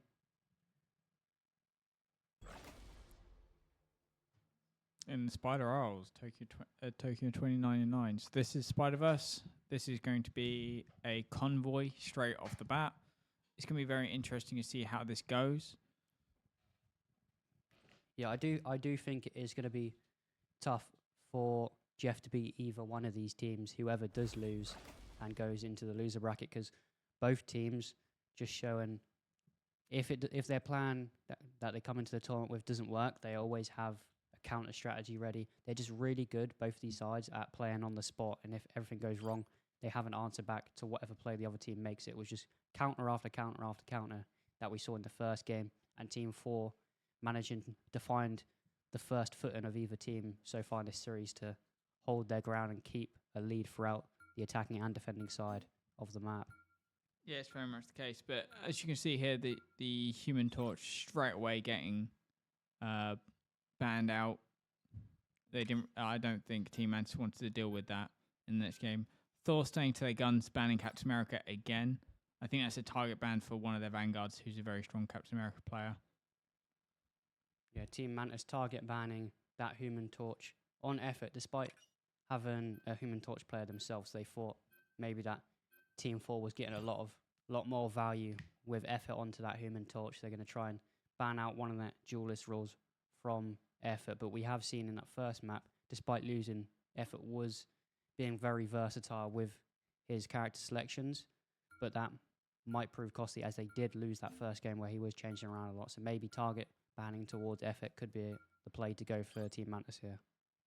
Yeah, very much the case. As you see the two saves coming in, I think that's Bruce Banner and Wolverine being saved there. Yeah, we saw the Wolverine was really good in that last game, just pouncing off individual players and getting kills with the Human Torch flying up in the air, taking them aerial duels. So Team Mantis, well, both teams which were playing those kind of strategies, given both teams a lot to think about, a lot to look at, with the Human Torch in the air, then the Wolverine pouncing on players. It's a lot to deal with when being all up in your face. And this player joining the side of Team Mantis is going to have to be ready. He's going to have to hope he's got a lot of energy within him, as these games so far have been very energy-packed with fight after fight, counter after counter. So he is going to have to step up the pace and match the same pace the other players are putting out. Yeah, I do agree with that. As you can see, the next couple of bans were Venom and Star-Lord, the Emma Frost being saved, and the Adam Warlock being saved. So we're going into the last two bans here. One side to Team Mantis, one side to Team Thor. It's been an interesting pick and ban phase. There's been a lot of stuff which is saved, which has been very strong. There's been a few bans which haven't been played yet, or they've been constantly banned. So as you can see, the Loki being banned again, not wanting to deal with it. We haven't really seen people play Loki, even if it was up. So it's an odd ban, and Rocket being banned. Rocket was a solid pick in the first control point, so him being banned out does not surprise me. Yeah, he's been banned in the last 2 games now, as he was banned in that last game. So if they do go for that triple strategist that we saw in the first game, we can't see that same composition that worked really well as a counter towards that second half of the first map. Yeah, it's very true. As we can see, the picks already came here on the side of Team Thor. Emma Frost coming in. Black Widow on Effort playing Black Widow. That's a odd one to see.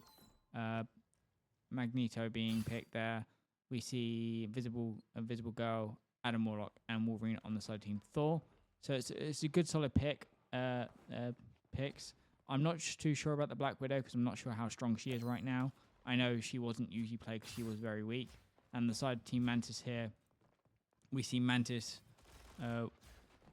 Adam Warlock, Emma Frost, Star-Lord, looks like Cloak and Dagger if I'm not mistaken, and Groot. Yeah, Effort is going to switch off onto the Star-Lord, matching Team Mantis as well. Although if he was playing onto that poke damage role, I think he would do good anyway, as he is really good at getting value out of them snipe poking characters, just with that really good aim, hitting the back line, the strategists on the side of Mantis, which we saw in the group stage of the Triumph Challenger Cup tournament with him on the header roll.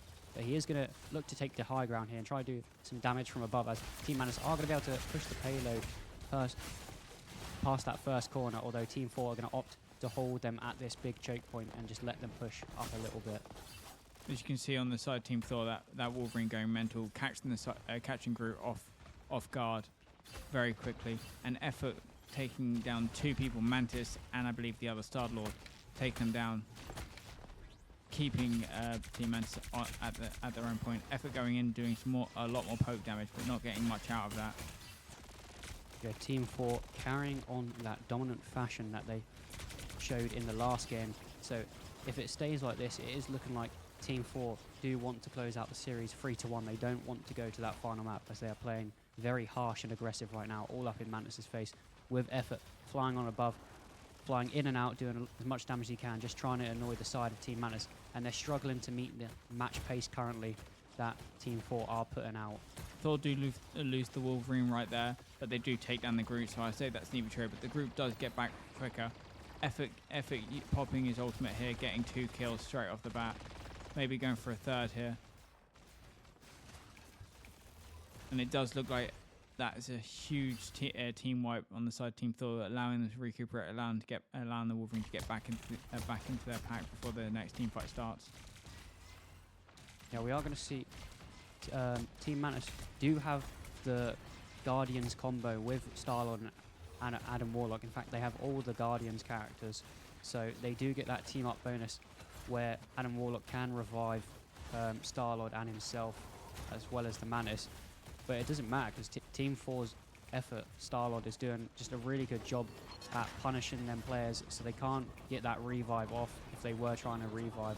And it looks like we are going to see the invisible barrier popped here, just to keep Team Thor up from those ultimate use and the push, which is a good use of the ultimate, a good cooldown use, but they have nothing to back that up. They have nothing to try and turn the fight, because Team Mantis still with all their ults up. Team Mantis Star-Lord popping his ult, however not finding much from it. They still Team Thor are slowly being dropping back, but they haven't really set off the trigger yet. They haven't really gone all the way back and said no, it's fine. Wolverine again going in, grabbing one of the Vanguard, trying to catch the Emma Frost out, but can't really find it. Patterns are emerging. We're seeing Team 4 doing a really good job that they've done in the last game, with dwindling that time down and down, with Mantis only having a minute left.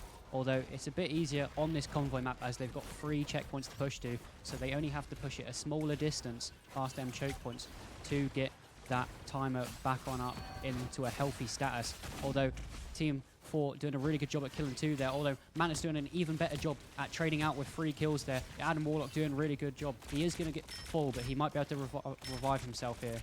He isn't going to be able to this time. But Mantis doing a really good job at staying on the point. Team 4 holding the objective so they can't get that timer up. They've only got 30 seconds left, but it looks like Team Mantis are going to push it here and get that timer into a healthy status once again. No, Effort still holding it looks like. Still jumping on the point, still holding it as long as possible. So a lot of time is wasted on the first point there. Yeah, Mantis' Star-Lord being the janitor there, just cleaning up the last 2 members of Team 4, with that being Effort, who is doing a really good job at keeping himself alive whilst getting them kills. Really good job from him in this 3rd game so far. Mantis going to push the objective point up again, but they will hit the next choke point in a few more seconds time, where they will run into this team fight of Team 4. But Mantis do have a slight upper hand with 3 of them ultimates, with Star-Lord's ult being one of them. So Team 4 are going to try and farm them ultimates up as quick as they can to even out this team fight. Although Mantis just got so much ultimate charge ready, and it looks like they are going to wait and use these ultimates very soon. So they are going to have to get a lot of value out of this. It is going to be a big push from Team Mantis coming in very shortly. So we're going to see Team 4 try and do as much as they can. Effort doing a really good job there at dashing away to get onto that health point to keep himself alive. Groot is going to try and wall off Team Mantis here to slow down the push. And it is going to allow Team 4 to build up a couple of ultimates. But Team Mantis have just got too much utility usage right now to use in their deck. It looks like Adam Warlock is going to revive a couple players here. The invisible barrier has been popped by Team 4, so they are going to opt to go all out in this team fight. And it's really good because Team Mantis have just used their ultimates. Team 4 doing a really good job at burning the ultimates of Team Mantis, and they're going to push him back. And if they lose this team fight, they're going to have less than a minute on the clock to work with, as Effort is going to go up in the sky. It looks like he might pop his ultimate very shortly, although it looks like he's probably going to wait for some of them strategic ultimates to cool down, as they do have the Mantis ultimate and the Adam Warlock, which will heavily counter the Duelist ultimate on the side of Effort, so he's not going to get much value out of it. He is just going to opt to use them basic abilities. He's actually going to go and use the ultimate now, so we might see the counter roll come out in from Mantis, but he's timed it perfectly as Mantis has fallen a few seconds before he popped it. Frenzy is going to revive 1 member on the side of Team 4. Yeah, it's been a huge back and forth games. The time is slowly ticking down for the side Team Mantis though, but they are pushing the point slowly. They are almost at the point. Let's see if Team Thor can hold it at this point. The group walls do come up to try and block the teams. Mantis get a better group wall than Team Thor, blocking off all the supports from the vanguards. But it does look like a good Magneto ult coming in there, just to stop Team Mantis from pushing. They have still kept it from the point. They've got 20 seconds left. But Team Mantis are still pushing, they are still doing damage. The Doctor Strange portal is coming in, but Visible Gold does drop too quickly. The Doctor Strange is still up, holding the point as long as possible. It has dropped down to 5 seconds. Team Thor are still just throwing bodies in the point just to try and hold out time as long as possible. The portal is still up. Effort's still doing damage in the back line, but I'm not sure he's getting much from it. He doesn't use the revive this time. But it does look like Team Mantis are going to take that last push point to the last objective.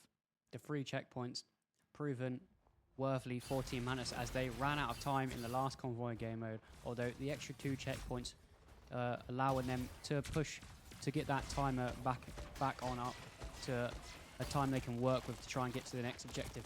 But they're pushing it down to the wire, so they're only going to have a minute to get past this insane hard choke point to get past, as this is a very hard one to fight on through, especially with such little time, and Team 4 doing such a good job on that defensive side. Speaking of which, Mantis does manage to get a kill, but they're going to have to get some value out of it. They're not going to be able to, because the invisible barrier is just too good from the side of Team 4, using their ultimates really well, perfectly timed in these team fights. And Doctor Strange getting caught off guard a bit here, but he is going to receive a lot of heals, and it is going to be very good for the side of Team Mantis, as they do get 3 kills. Effort does manage to trade out the Mantis, so they are going to receive a little less healing, although it doesn't matter, because Team 4's Adam Warlock has come in with a crazy revive, reviving 3 members of the side of Team 4.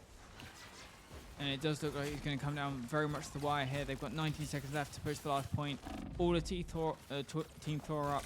Two of Mantis' team are down. Effort is still going mental in the back line, trying to do as much damage as possible, trying to push them away as far as possible. We will see a Doctor Strange portal come in right now, try and get onto the point very quickly for Mantis. jumping in the back line. I'm not sure how much they're going to do. Adam Warlock being singled out by the Doc Strange there. We do see a lot of fighting, a lot of deaths on either side. However, it does look like Team Thor has dropped every single person. They can't get back on the point. They need to get back on the point now to keep it back into overtime. Team Mantis have hit 0-0 on the time, so it is just straight overtime for them. And they do manage to get the last point with 0 seconds to spare. Well played, Mantis. Yeah, Doctor Strange doing a really good job there. He was the Doctor indeed, as he saved his team, and he used a bit of that strange magic to get his team onto the point with that portal in the last few dire seconds. Both teams keeping us on our heels right now, as all the checkpoints were coming down to the Y in the last few seconds. So we're going to have to see if Team Mantis can step it up on the attacking side, as they've done a really good job at pushing Team 4 down to the Y, but Team 4 just doing a really good job at holding on onto that attacking side and pushing through. Yeah, very much the case. It's been very backwards and forwards. Thor had a very, very strong hold on all 3 points, but they couldn't hold it for the timer. They couldn't hold the overtimes. So Mantis did manage to get through in every single overtime they had. But it does look like that it will come down to this push. If Thor can't push the point as quick, or they get held out just slightly too long on one point, I don't think they'll time it. I don't think they'll do the point. Yeah, both teams are going to stick to that Guardians team-up combo with the Adam Warlock Mantis and Star-Lord, which is very interesting. Both teams did use it wisely in the last round, so it doesn't surprise me. And surprised me you haven't seen the wiggle from Emma Frost yet. A lot of Emma Frost know a mechanic where they can start wiggling it while they're on spawn. So you're going to see how Team Mantis choose to hold this choke point. They're going to go for a similar strategy as Team 4's at holding it just below this bridge.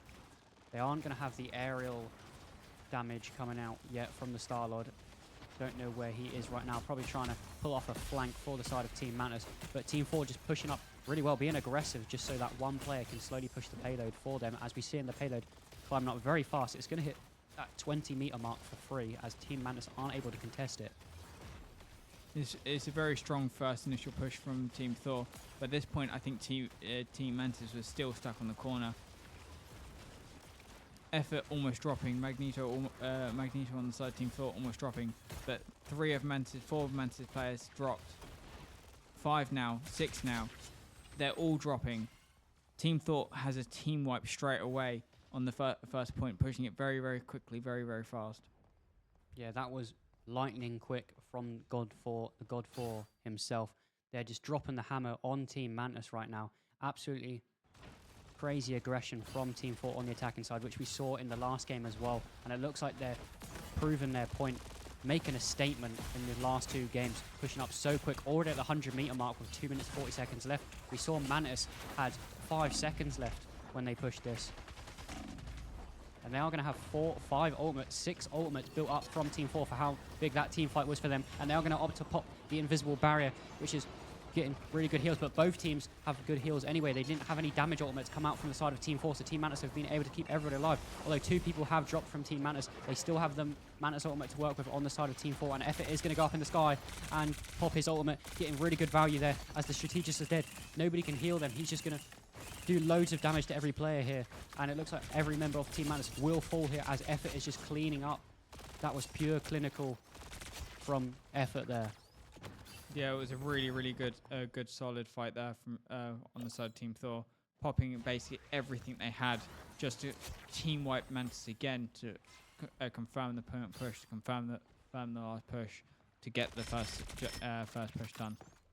Yeah, Effort doing a really good job at timing his ultimates, which he done on the defensive side as well, waiting for one of them Strategists to go so they can't receive any heals and just pop his ultimate so he can just do as much damage as he likes with no shields to be able to protect him.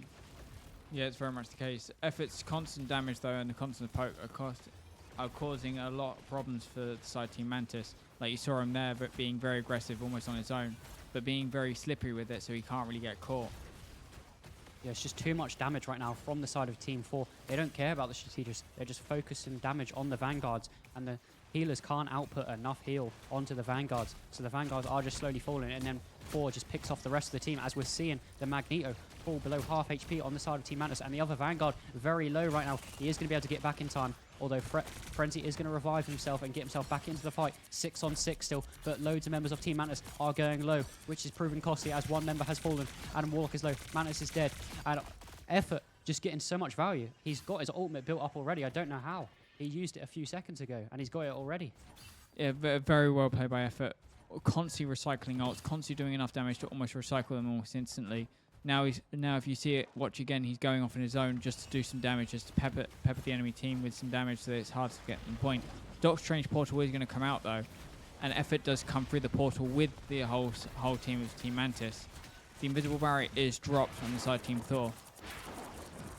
Cloak and Daggers now ult drops on the side Team Mantis as well, just to give some extra damage on the point. Adam Warlock now resing the whole side Team Mantis, but Thor has not lost a single person. They just gave up the point. They let all the ults come out. They let all that go. Effort has now dropped though on the side Team Thor. In the midst of things, we saw a lot of ultimates there from Team Mantis, which in the end, in the long run, they will take advantage of it, although a lot of them ultimates weren't as efficient as they could be. We saw the Magneto come out of the portal there with the Meteor M, and he gets no value out of it, although the Adam Warlock does revive the Magneto back into the fight, and that's when they start to punish Team 4 with them revives from the side of Adam Warlock. So Team Mantis are going to have to try and regroup here, although they are going to be able to stay on the point and keep control of the point and push Team 4 back here. So Team 4 are going to have to try and wait for them respawns to come in and then re-push this fight as a 6 on 6. Yeah, very much the case. If Mantis are able to hold here, they'll have one hell of a play, but from the side Team Thor, 2 of their ults are back up. 3 of them are going to come back very, very shortly. So it's going to be interesting. It's going to come down to an ult fight in this last push. Big kill from Mantis's Star-Lord there, as he is going to be able to farm up his ultimate ready, and he did get Effort out of the fight, so Effort is going to join the fight a bit later than everyone else. And I believe he is now back into the team fight, although Mantis is going to lose 2 players here, and they will probably lose the Mantis now. Yeah, these team fights are being very repetitive right now with that Star-Lord fallen. Then we see the Adam Warlock fall. It's the same order of deaths, because after the Adam Warlock dies, there's no good heals other than the Mantis, so they target the Mantis, and then the Mantis falls third, and then the rest of the team slowly get picked off one by one by Effort and the rest of his team. And they are going to chase down this last player and try and kill him, although he is going to get good heals back up. He is dropping low, but he keeps getting healed. Effort is going to back on out of this one and join the rest of his team, try and focus on the other Star-Lord and do one up on his counterpart. But again, Effort just being a menace right now, running into the back line, doing a lot of damage quickly, just allow his team just opportunity to start moving, start running towards the next objective. Despite a good start from Team 4, Team Mantis doing a really good job at holding them back, trying to get that timer down low. Invisible barrier is coming down out from Team 4 to delay as much time as possible. 1 minute 40 seconds for Team 4 to work with. They're running out of time here, but they've definitely got more time than Mantis had to do it in. So it's still on for both teams here, but Team 4 need it right now more than Mantis. Mantis have that lifeline as they did reach the final checkpoint on their attack inside. So Team 4 still do have to push a few half the checkpoint. Yeah, it's very true.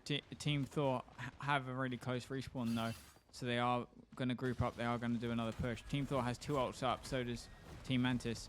Both have Alan Warlock. One has a Mantis ult, the other one has a Star-Lord ult. So it's going to be very interesting how the support Vanguard ults will work. Most ultimates will be slowly coming back up though, very, very shortly. Effort is going to have to do a repeat of his last couple ultimates to help his team out here. He does have the ultimate ready, as 4 members of Team Mantis have fallen, 5 members, only 1 member of Mantis, and he will slowly get picked off. So Team 4 are going to be able to push the objective very fast here, although Team Mantis do have a very close checkpoint respawn, so they will be able to have one more team fight before 4 can push it all the way, but it looks like it's going to go down to the wire. Team 4 are probably going to have to push this one in overtime if they don't win the team fight within the next 10 seconds. Yeah, it's very much the case. It's going to come down to the wire here. It's going to come down to the very last push.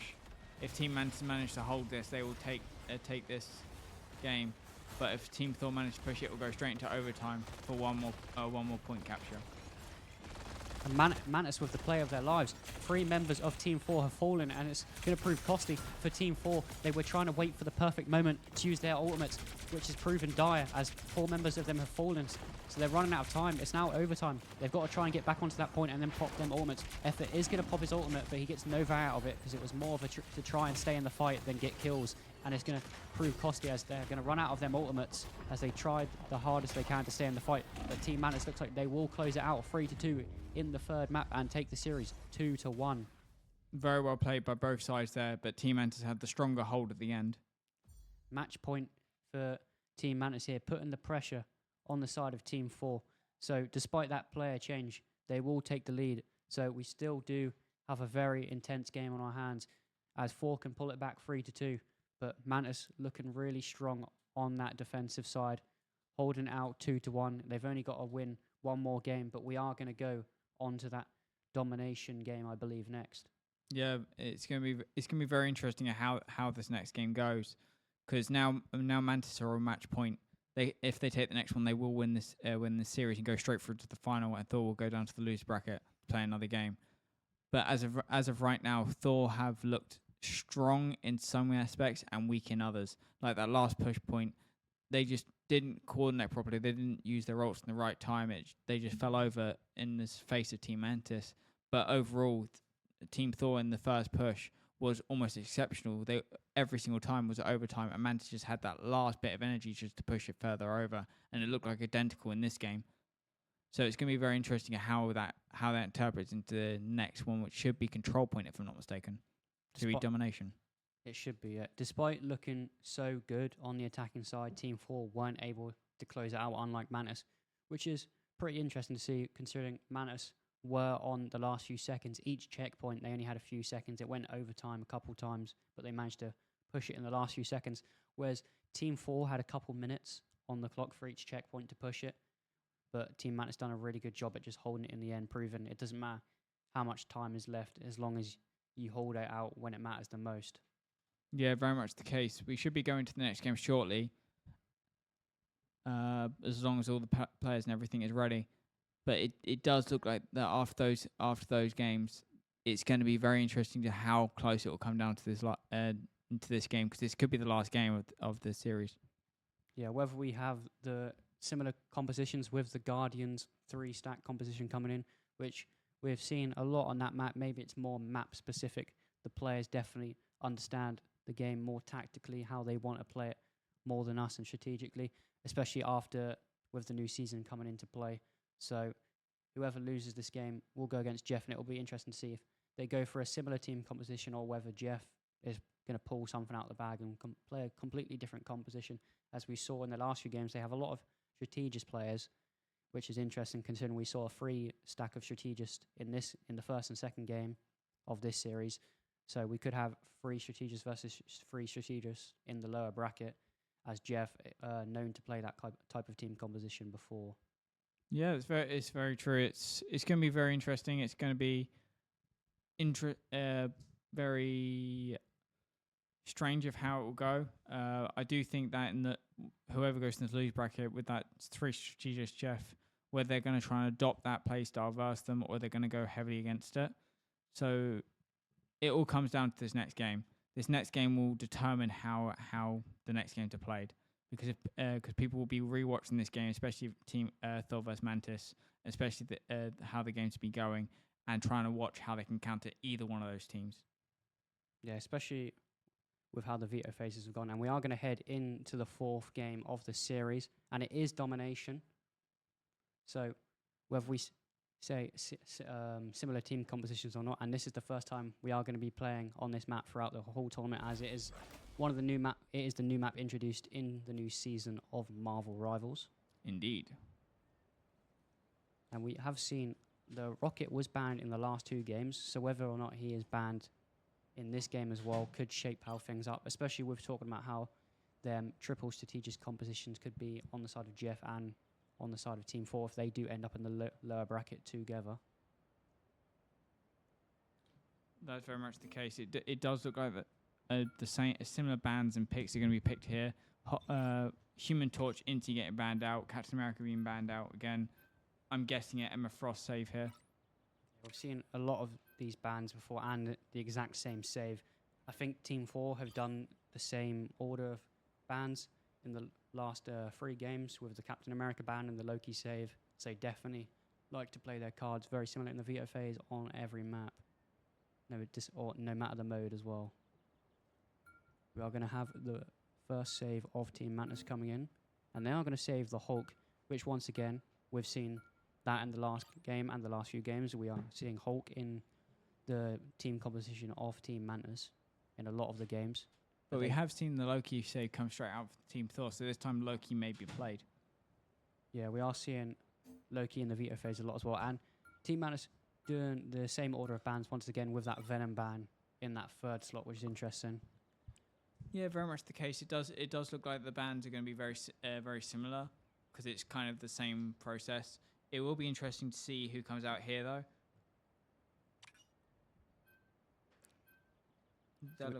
We did see a Namor in one of the convoy games before. With I don't think it got that much value out of it, but it is definitely a character which we've seen effort play on before with that poke damage. That is true. It's also got a lot of team fight potential of using the ult to allow everyone else to come in with their ults, and I think we might get a walk. that's an invisible girl save. So a double Strategic save, yeah. double strategic save. So we're going to have Team Mantis' 2nd save of the 4th game. And if they do win this game, they will win the entire series and be the first team into the grand finals of the Triumph Challenger Cup tournament. So as we see on the other side, Mantis saving the group. We're going for the last bans here.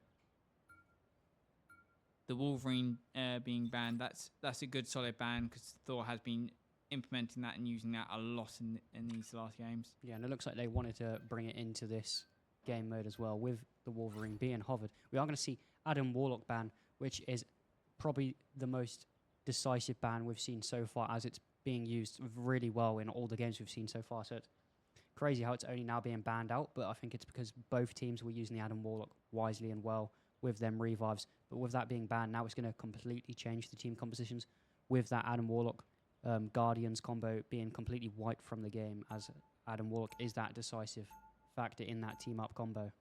It does look like it may be a triple strategist on the side of Team Thor. I know they haven't picked yet, but efforts on the Jeff. We saw the Loki we picked. Luna Snow is going to be picked up as well. So it looks like it may be double duelist or double Vanguard duelist, three strategist. Team 4 on the back foot right now, down 2 games to 1, so they are going to switch things around a little here as they need to pull something out of the bag, which is probably why they've opted for the Loki, as he is the trickster god. He can pull something out of his sleeve in this potentially final match, but if they win it, they will bring it to a final game, which we have seen once before in this tournament. It's an interesting map. Because it is a new map, I don't think a lot of players will be confident or know the map that well unless they've been playing it a lot. So this can be interesting to see who has better map knowledge, who is the better team competent, who's the better players overall. Certainly, this will favour the more consistent players, people who consistently play the game, that understand the map and can play all maps really well. As we are going to see Groot fall to half HP. He is going to get his health back on up, although 3 players are going to fall in an instant here. Absolute carnage at the start of the game. We wouldn't have this potential match decider any other way. Mantis instantly going out kicking, straight away taking the point by storm. Yeah, Mantis taking 1 out of the books of 4, taking it by storm. They are going to regroup here. Jeff trying to do some poke damage in the background, although he isn't going to be able to do much damage with him being one of them healer roles. He is going to try and wait for the rest of his team to come out here. Rocket in the back line, just spamming them heals to the rest of his team. He is going to get some poke damage caught to him. So he's going to have to start playing near the other strategist, which is Mantis. We're seeing Mantis falling very low as well, so he is going to try and hide behind them tanks. Team 4 doing a really good job at poke damage and on the side of strategists on Mantis, although it is going to prove very well for them, as they are going to kill 2 people on the side of Team Mantis, although the rocket revive is going to come in handy as Team Mantis's respawn cooldowns are all back in. But a big team fight here. Rocket is going to pop his ultimate. Team Mantis got a lot more ultimates to work with here in Team 4, and it is proven decisive as Team 4 have lost 3 members, and they're probably going to lose the 4th any second now, although Team 4 fighting back as hard as they can. But Team Mantis have already got 55% on that objective point. They don't care if these fights are long and sluggish. They'd rather them be a war of attrition, as they've got the objective point. It's pushing up to the 70% marker, and they could win this one before we even know it. Very much the case. Team Thor has to drop back. Effort being a menace back in the back line, but he was now taken out. Meteor M was popped in the background there, although Fate of Both Worlds is going to keep everybody alive. Team 4 fighting back here, getting a kill of their own. Fate of Both Worlds is going to push on to the objective point to try and take control, although Mantis is contesting it, so they are going to still get that point up, and it looks like they are going to have to fight in overtime here if Mantis hold on to it. We did see the Jeff ult on the side of Effort get a kill there, but only one isn't going to be enough if they're going to want to win this game, as Team Mantis have already got 94%. They're going to push it to the 99% marker, and all members of Team Mantis are coming back in here, although Team 4's members are on the objective point. They've got over half point left, but they are in the overtime bar. Team Mantis need to hold it. It looks like Team 4 might be able to take it here, and they do. They've saved themselves by the slimmest of margins. They want to stay in this series as long as they can. But it does look like Team Mantis are going to take it straight back after the fight being finished, running it into overtime. And I don't think Team Thor can get there in time. So they are going to give up the first point. Team Mantis rubbing salt in the wounds there, just retaking control of the objective almost instantly, simultaneously after Team 4 did take control of the objective. So Team Mantis able to close that one out very quickly. And with it being domination, they are going to retain 2 ultimates on the side of Mantis and 1 on the side of 4, with a couple of them bars very heavily charged up on either side. But Team Mantis, if they win this one, they could close out the series very fast here all of a sudden. This series looked like it could have been long, but it could be over within an instant. Very much the case here. It does look like Team Mantis on that point knew the map better, knew the positions. However, Effort was being a menace in their backline. If he was running more of a duelist role, he would have probably done a lot more damage to them from where he was. Team 4 under immense pressure right now. If they lose this map, they are going to lose the entire series and go into the loser bracket, where they will face Jeff in the loser bracket finals. It looks like Mantis are going to cement themselves a place in the grand finals and be the first team in the finals for the Marvel Rivals Triumph Challenger Cup tournament. As we're seeing Jeff taking a lot of map control up there, going up to the right side, probably going to try and heal his teammates from that high ground.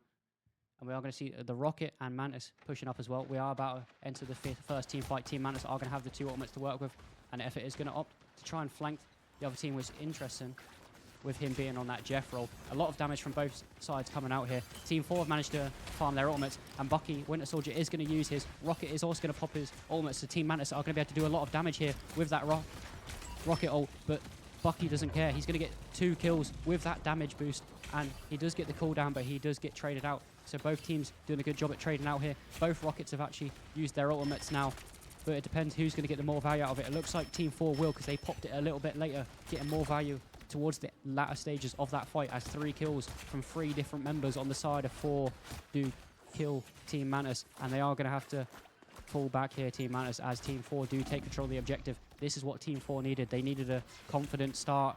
Everybody needed to feel confident in this next team fight, as Punisher has also farmed his ultimate. Team Mantis are going to have 2 ultimates to work with in this next team fight, but it doesn't matter. Team 4 are going to do what Team Mantis done in the first round, where they farm up that objective timer. And we're going to have another big team fight with Luna Snow getting a kill of her own.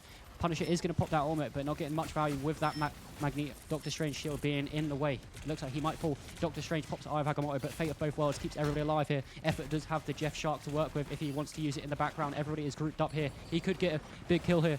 He does get 3 players. Really big from Jeff. Is he going to be able to throw them off the map? It looks like he will. So he does save his teammate, and he does kill 3 members of Team Mantis. Really big play there from Effort.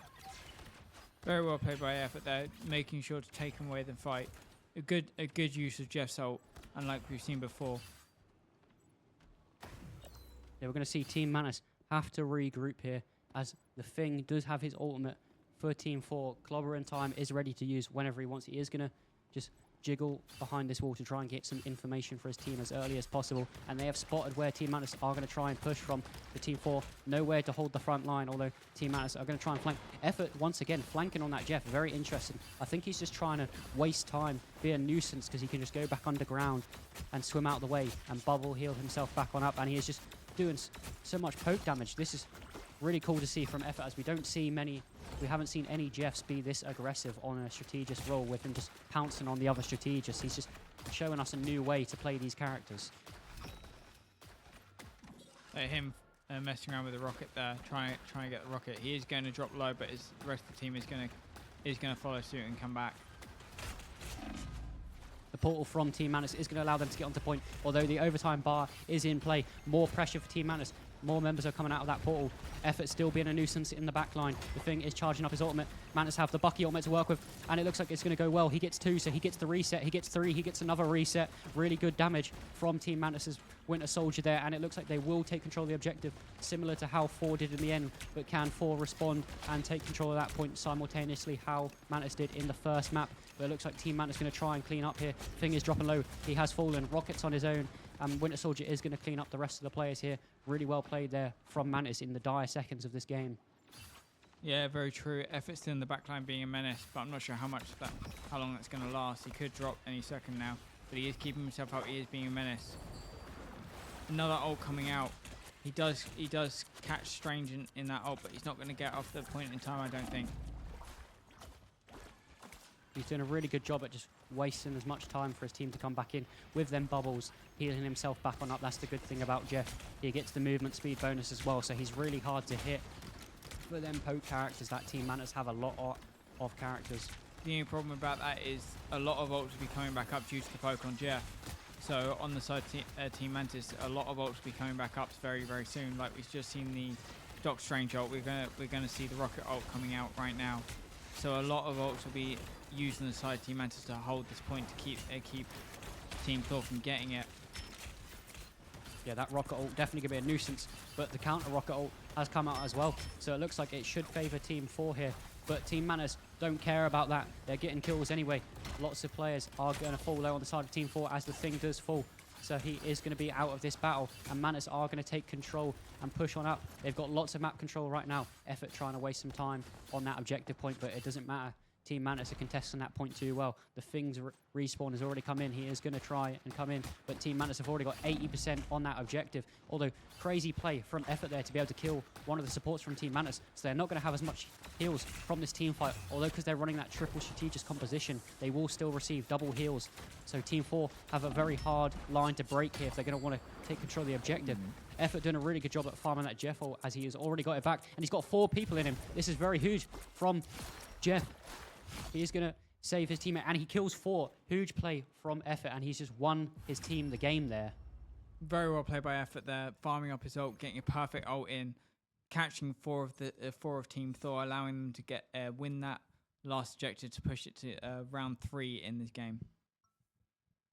Yeah, crazy play from Effort there. It's funny we're going into Carousel here because he did carry his team in that last round. If the Team 4 are going to want to win, this is what we need from these star players of the likes of Effort, proving that he doesn't need to be on the duelist role. He can play any role, and he will show up on the day when he is needed. But we do see 2 ults up on the side of Team Mantis going into the last round already, and only 1 for the side Team Thor. I'm not sure if that's going to be a big disadvantage because there's some ults coming up very, very shortly, like the Lunar Snows and 50. I think that's 50 or 80%. Whereas Team Mantis have got a lot of them coming up very, very soon. Doc Strange being the closest to next one up.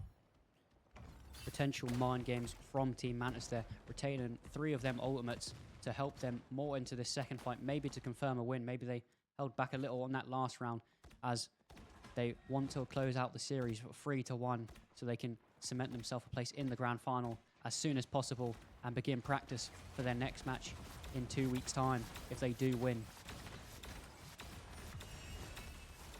Lots of damage being dished out from both teams, although Team 4 are going to take more map space on this objective, although Team Mantis are going to be able to punish that with them ultimates that they retained from the last round. 2 members of Team 4 are fallen. Effort doing a really good job at farming his ultimate already, 42%. He started at the 1% marker. 2 ultimates still left for Team Mantis. Winter Soldier has the reset ready. The Thing trying to do as much damage as he can, but he does get slain out there. Still, Mantis only popping 3 ults in that whole team fight. So it's going to be very, very interesting how Team Thor are going to answer that. I know most Team Thor are coming back up. They didn't pop any of their ults, apart from the Emma Frosts, where Team Mantis has got 4 of their ults up. So it's going to be very interesting how that's going to be played. Effort being a menace in the backline, just taking away their utility, taking away Rocket's res, taking away all of that, just to give his team some more fighting chances. Yeah, Effort definitely proving himself vital here as we see Fate of both worlds coming in, but Rocket's ultimate is in the background to counter it. Team 4 are going to have to try and push this objective early, as we're seeing the team that does capture the objective first has won both maps so far in this series. They need to take the objective now, as both teams have done a good job at just contesting it to get to the 80% marker. Effort is going to get free in his stomach here. He is going to jump off the map and slay himself, but he kills 3, and it is going to allow the rest of his team to clean up the last 2 members of Team Mantis as they fall, and they're going to have that 10-second respawn for their vanguards. A much needed win there for Team 4, as we're seeing both teams get into that 99% marker too easily with contesting the objective. So I think that's a huge play from Team 4 to be able to take control of the objective early on before it gets too dangerous. Yeah, that's very true, and it's going to be interesting how Mantis is going to answer that. They still do have 3 ults up.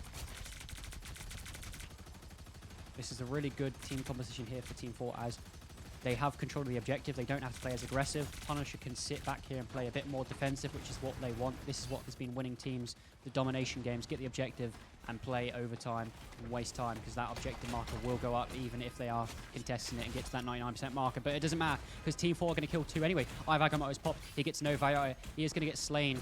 1 member of 4 has fallen. The Eye of Agamotto half wasted there from Doctor Strange. He is going to have to fall back. Does a really good job at keeping himself alive, but it's going to punish him more, as his respawn is going to be a lot later than the rest of his team. So maybe that was he would have been better off dying a bit earlier there. Yeah, very true. Team Thor switching on right now, taking this point by storm, holding it as long as possible. They are now almost 65%, where Team Mantis is still only at 49. So if Team Mantis do push it now and they do win the next fight, then they could be in a really, really good position for the last thing. Team 4 doing a really good job at just delaying time, getting that over that objective point as high as possible. It's already at the 80% marker. Team Mantis, their chances are looking a bit more dire now to close it out early.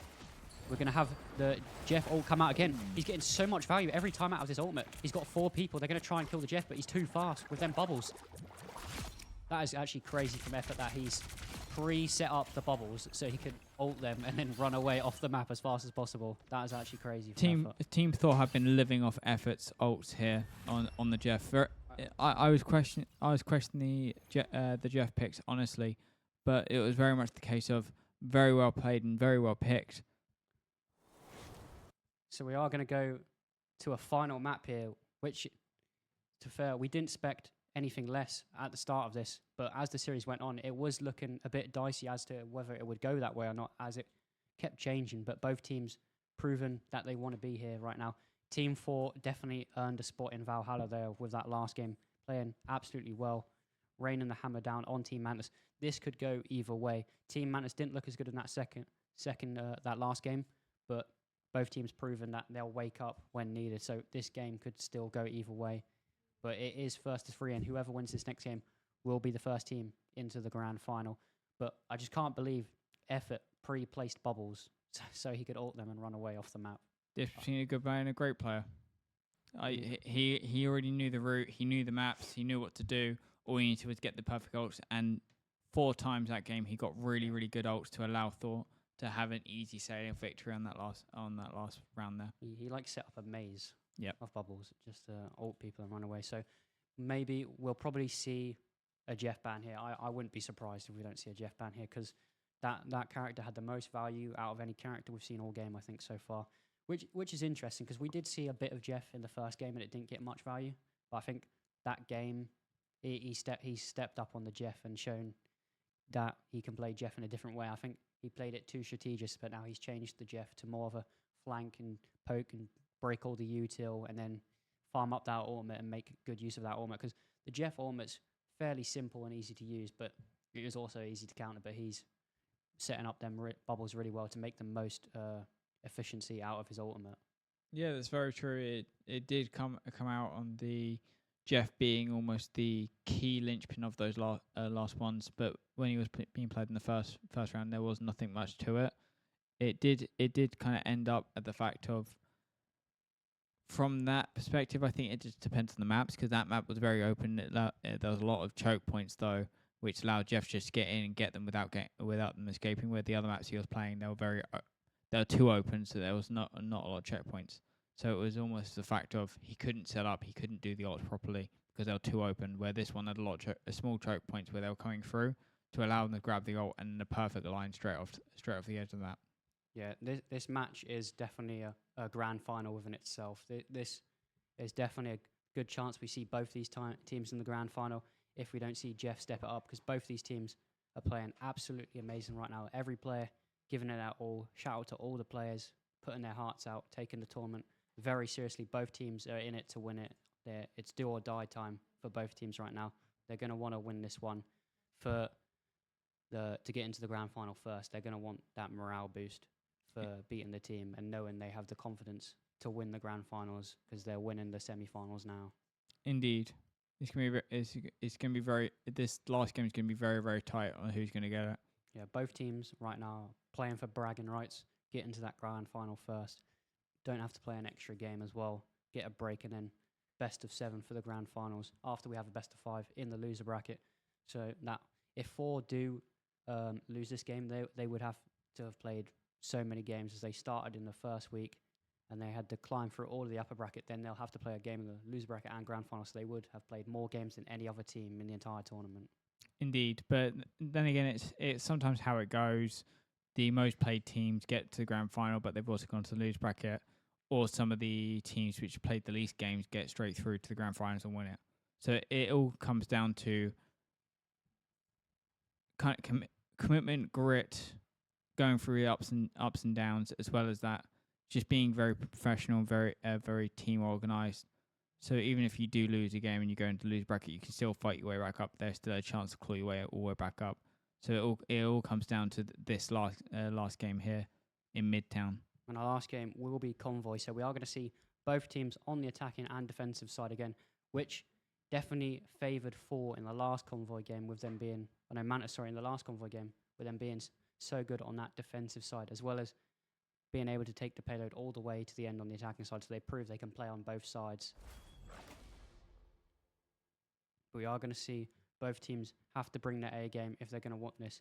Both teams are going to want to write their own script here. They don't want the other team to cement themselves a place in history and go to the loser bracket. They want to go to the finals first and make their own story.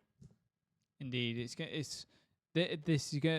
pick and ban phase is going to be very crucial, especially for Midtown. So as you can see straight away, same ban coming out, the Flaming Torch. He was allowed being picked through one game, and it didn't work. And he was a menace for both teams. The Captain America being banned again. We have not seen the Captain America the whole time because it's been constantly banned by Team Thor.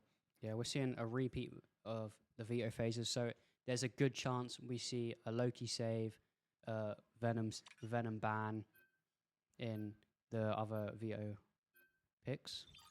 We are seeing a Psylocke save here on the side of Team Thor. That's very interesting because we've only seen Psylocke play once. It wasn't played very well, and that was effort on it. We are going to bring the Adam Warlock back into the background with him being saved this time instead of being banned. So we are going to see that potential Guardians combo, which was really good in the last few games.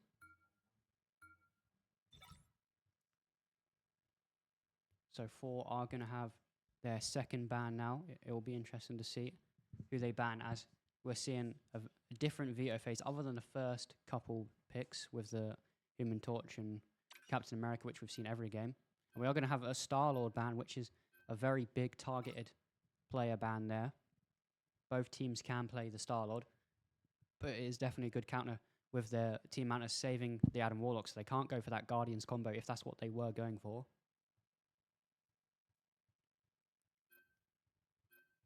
So Team 4 are going to have a save here. And they will save the Thing, which is not surprising considering we've seen the Thing being used in a lot of these games throughout a lot of the maps. He has been a very vital role at holding that front line, being a big Vanguard role. And it's interesting considering we've got a Venom hover right now on the side of Team 4, and Team Mantis have banned Venom every game, so maybe they had a bit of inside information that Team 4 like to play this Venom. Could be possible. We haven't seen the Venom be banned this time by the side Team Mantis or Team Thor, so Venom could be coming out. We could see a Venom Spider-Man game. That is possible. But it all comes down to the last two bans of what they're going to ban, who they're going to ban, and a Loki ban comes out for the side of Team Mantis. So a very similar veto phase picks to what we've seen before. We are going to see the Namor ban once again. So they obviously didn't like it 2 games ago when it was in that convoy game. We are going to have that Venom slip through. So the one time Venom hasn't been banned by Team Mantis, Team 4 have opted to choose it. So Team Mantis definitely knowing that Team 4 like to play this Venom composition, although they're going to let it slip through this time. Interesting to see effort on Spider-Man if he does end up playing it, as we've seen him on a lot of roles, but not this type of duelist so far, and it could be very good if he knows how to play it, because he's a very mechanically gifted player, and if you can play Spider-Man well, especially with that symbiote combo, you can do so much damage. Yes, indeed. As we can see the picks coming out, Rocket, Venom, Spider-Man, Magneto, Luna Snow, and I can't remember who the last one is. What, Punisher? Punisher, thank you very much. And on the other side we see Mantis, Winter Soldier, Groot, Doctor Strange, I believe that's Cloak and Dagger, and the last pick on the side of Team Mantis is going to be Hela. Or Helia. First time we're going to see in this matchup of this series. So the Venom and Spider-Man symbiote combo definitely useful in this section of the map, although the payload will be pushed inside at some point, which is definitely hard for Spider-Man to swing around in. So whether he's only going to use it for this section of the map or not, it will be interesting to see, because I don't think he's going to be able to get as much value out of that Spider-Man web slings inside the building. But saying that, he does take out the Mantis straight away. Yeah, definitely with that. It's so easy for the Spider-Man with that Venom symbiote combo to do your Spider-Man combo abilities and then activate that Venom symbiote. You can kill people within a 3-hit combo, which is so good if a player knows how to use it properly, and Effort's definitely one of them mechanically gifted players, so it's definitely going to be a nuisance for Team Mantis to deal with, although they are going to push on through fairly easily through such a tough choke point, although Effort is waiting in the background here, trying to swing in, but it looks like he is going to regroup with his team. Trying to heal up before he goes back in. Venom does drop there by going on his own, being on his own, and Mantis are free to push the point on their own. Yeah, Mantis are going to reach this first checkpoint. It looks like 4 might be able to contest it just before they get here in this next 6-on-6 team fight, although Mantis have got that Cloak and Dagger ultimate to work with. Rocket's ultimate on the side of 4 is ready, although Punisher has also got his ultimate is ready, so he could go in the background here, although he's going to just opt to use it in the front line, try and deal some damage. I don't think he's going to get much value out of it because of the Doctor Strange wall. I think that's a bit of a misplay from the Punisher there, considering they have a Doctor Strange wall which completely blocks all damage, although Team 4 are going to be able to clean up, maybe with the distraction of that ultimate, which is what he was going for, rather than kills itself.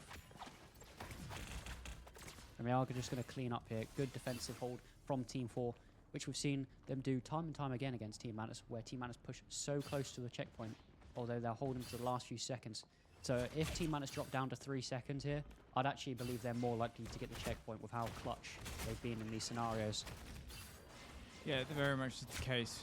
We always do see the Spider-Man Venom combo going in at the back there. However, one person's team Thor has dropped already. Punisher does fall over. Effort gets picked off. Venom almost drops. Luna Snow having to pop the ult to save the Venom's life. Groot running straight into the backline, blocking loss. They have really no escape route. They have to fight. Fate of Both Worlds getting a lot of value there for Team 4, although he's too separated for the rest of his team, so his team aren't going to receive and reap the benefits that the Lunar Snow ultimate gave herself. And Team Mantis have been able to farm 3 ultimates ready for the next team fight, and they will get this checkpoint here for free as Venom is blocked off by that Groot wall. He is going to get there in time for the 0.3 meter mark, although he might fall here as he is surrounded by a lot of members of Team Mantis, and they have 3 ultimates to work with. And amazing play there from Team Mantis, only using the Groot ult there to get 3 kills, and they're going to have to fall back a lot here, Team 4, with those respawns. And Effort is going to try to play it on his own here, but he does get caught out here, unfortunately, so his team are going to have to wait a few more seconds without him. That could be a costly seconds from Effort there. Yeah, it's very much the case. It was very one-sided in that last couple of fights there. Team Mantis were just in full control, being able to just control the fight, control the push, control exactly where everything was going, and just managed to just straight out output more damage than Thor. So as you can see here, very much a similar thing. Mantis just using their strengths to advantage, pulling Thor out their comfort zones, pulling Thor towards them, and allowing Mantis just to keep rocking ults, keep charging up ults, and getting picks here and there. Effort has decided to switch to the Iron Fist to try and get more out of it, but he hasn't found much yet. Yeah, as stated earlier, they have now entered the building with a payload, so Team 4 is going to switch off of that Venom and Spider-Man combo. So as predicted, they are going to switch off of it as they go inside, because it's going to be a lot harder for the Spider-Man to swing around indoors. But they're going to have to pull one out the bag here, as Team Mantis are being really aggressive here, as Iwagamo was popped in the midst of things, and it is going to get 3 kills from Team 4, although they're going to get traded out too. But Team 4 will still have the upper hand, and then respawns will come back in time to contest the payload, and they will be able to hold them off for a few more seconds here and maybe give themselves a bit more time that they didn't have in the last convoy game. Indeed there. As you saw, a lot of ults were popped there. Mantis still with 3 of their ults up, Mantis, Cloak and Dagger, and Groot. And Helios and a couple of others will be coming back very shortly. Thor did pop most of theirs, but they still do have the Punisher ult, which if used correctly, they can charge through straight at their team with just the Punisher ult. Good damage there from the side of Team Mantis. 2 players getting traded out on either side, although the Rocket Revive is going to come in for the side of Team 4. Fate of Both Worlds has been popped by 4 here. They're going to try and hold this point as long as they want. They like this choke point. Punisher's going to pop his ultimate as well, but once again, both Punishers not getting any value out of their ultimates just because the healing is too good, and they're targeting the tank with that ultimate. Helios going to pop the ultimate indoors. A bit of a hard angle from here, but although he is going to clean up here, Team Mantis doing a really good job. They are going to take this next checkpoint for free here. Team 4 struggling a lot more than they did in the last convoy game, which was a lot closer than this push from Team Mantis. Yeah, it's very much the case of well played there. I wouldn't say that's the best ult from Helia, but it was a decent ult. Just managed to clean up the point, just managed to give them a free push. They have now got the second objective point here, allowing them to push further. And it doesn't look like Thor have really an answer to their push. Like right now, every single person has been taken out inside Team Thor. Effort has switched their Helia to try and get some damage back, but he hasn't really done much so far. It has been just picked off by Team Mantis' Helia. Yeah, Mantis' only weakness in the last convoy game was their aggression. They were leaving too little time left to push the point, whereas this game, they're pushing well past where the payload is, creating so much space so that 2 people can hang back and push the payload nice and fast. In fact, 3 people on it so they can push it even faster, maximum speed. And they've just got 1 minute and 20 to work with, and they've only got like 20 meters left to push this payload. And it's going to be a very hard push for Team 4 if Team Mantis are going to keep this one up. Iwagamo popped in the background. Effort is going to get a kill, so he has switched off that hair. Rocket has got his ultimate to work with as well, but 5 members of Mantis are going to fall, so Winter Soldier will fall here slowly, and he does. So good hold from Team 4. So Team Mantis are going to only have 1 more or 2 potentially team fights to work with, but either way, if they're going to win it, it's most likely going to be in the overtime bar. They do have that strange portal though, so Team 4 needs to be cautious of that. Just the strange portal could come straight into the backline and take out the whole backline before they even notice. Yeah, the Doctor Strange is going to receive that Lunar Snow buff ability. Effort going to try and do some damage in the background. He's now focusing damage on a lot of different players here. Whoever he can find, he's going to poke damage onto them. Ivagamo has been popped. That could be really good, but amazing counter ult by the Fate of both worlds there on the side of Team 4 to keep everybody alive. That could have been costly for them from that Ivagamo. Really good from both teams here for getting the upper hand. They do have the man advantage right now, although Mantis back up to 6 players. Although they're now down to 5. 4 have swung the man advantage back in their favor once again. 6 on 3 right now. Magneto is going to fall low, and he has been slain. Doctor Strange below half HP. He will fall shortly here, and he does. Their Team Mantis are going to have to wait 10 seconds for that Vanguard to come back into the next fight. So looks like Team 4 will be able to hold on to this one. The Doctor Strange portal has come in. They are going to have to fight this one into the overtime bar. Only 4 members on the side of Team Mantis in this fight. Team 4 got a lot of players up. It's going to be hard for Team Mantis to push this one, and it looks like they're not going to get it in time. Amazing hold there from Team 4. Team Mantis being really aggressive, but Team 4 just holding it off, same as Mantis in doing it when it's needed the most. Indeed, it was a very strong first push from Mantis coming through all the points. It was very, very Mantis heavy until it got to the last point where Thor just turned up. They switched on and they held the last choke point with so much ease. Unbelievable. Yeah, amazing play from both teams here. It's literally going down to the wire now. That was almost the final checkpoint, and we've played 4 games already. This is our 5th game. So if you've watched from the start of the stream, thank you for watching. This has been a very intense game and definitely a long one at that. So Team 4 are going to have to, despite Team Mantis not pushing it all the way, Team 4 are still going to have to put in a really good stint here, as Team Mantis was so close to that final checkpoint, and we saw Team 4 in the last convoy game didn't push it all the way. So we could see a very close coming down to the wire game within potentially a couple meters of winning. Very, very true. And as you can see right here, Thor on a similar comp they just won on. Mantis going for a switch up here, so they're taking the Hulk and they're taking the Hawkeye here. Definitely very risky in that last round from Team 4 to go for that Spider-Man Venom symbiote combo, because it's the first time they'd managed to do it, and pulling it out in the final game definitely takes serious guts from them. So hats off to them, but it doesn't look like it worked very well, as they did lose control of that first checkpoint fairly fast. Looks like Team 4 are going to try and hold this push up here. Team Mantis holding the line. Hawkeye doing some damage in the background, where he's going to get caught out here by Duck. Duck does an amazing job at just pouncing onto the duelist. They're going to have a lot less damage to dish out on the side of Team Mantis, so they're going to definitely have to play ultra defensive here. Parking the bus right now from Mantis to try and hold the objective.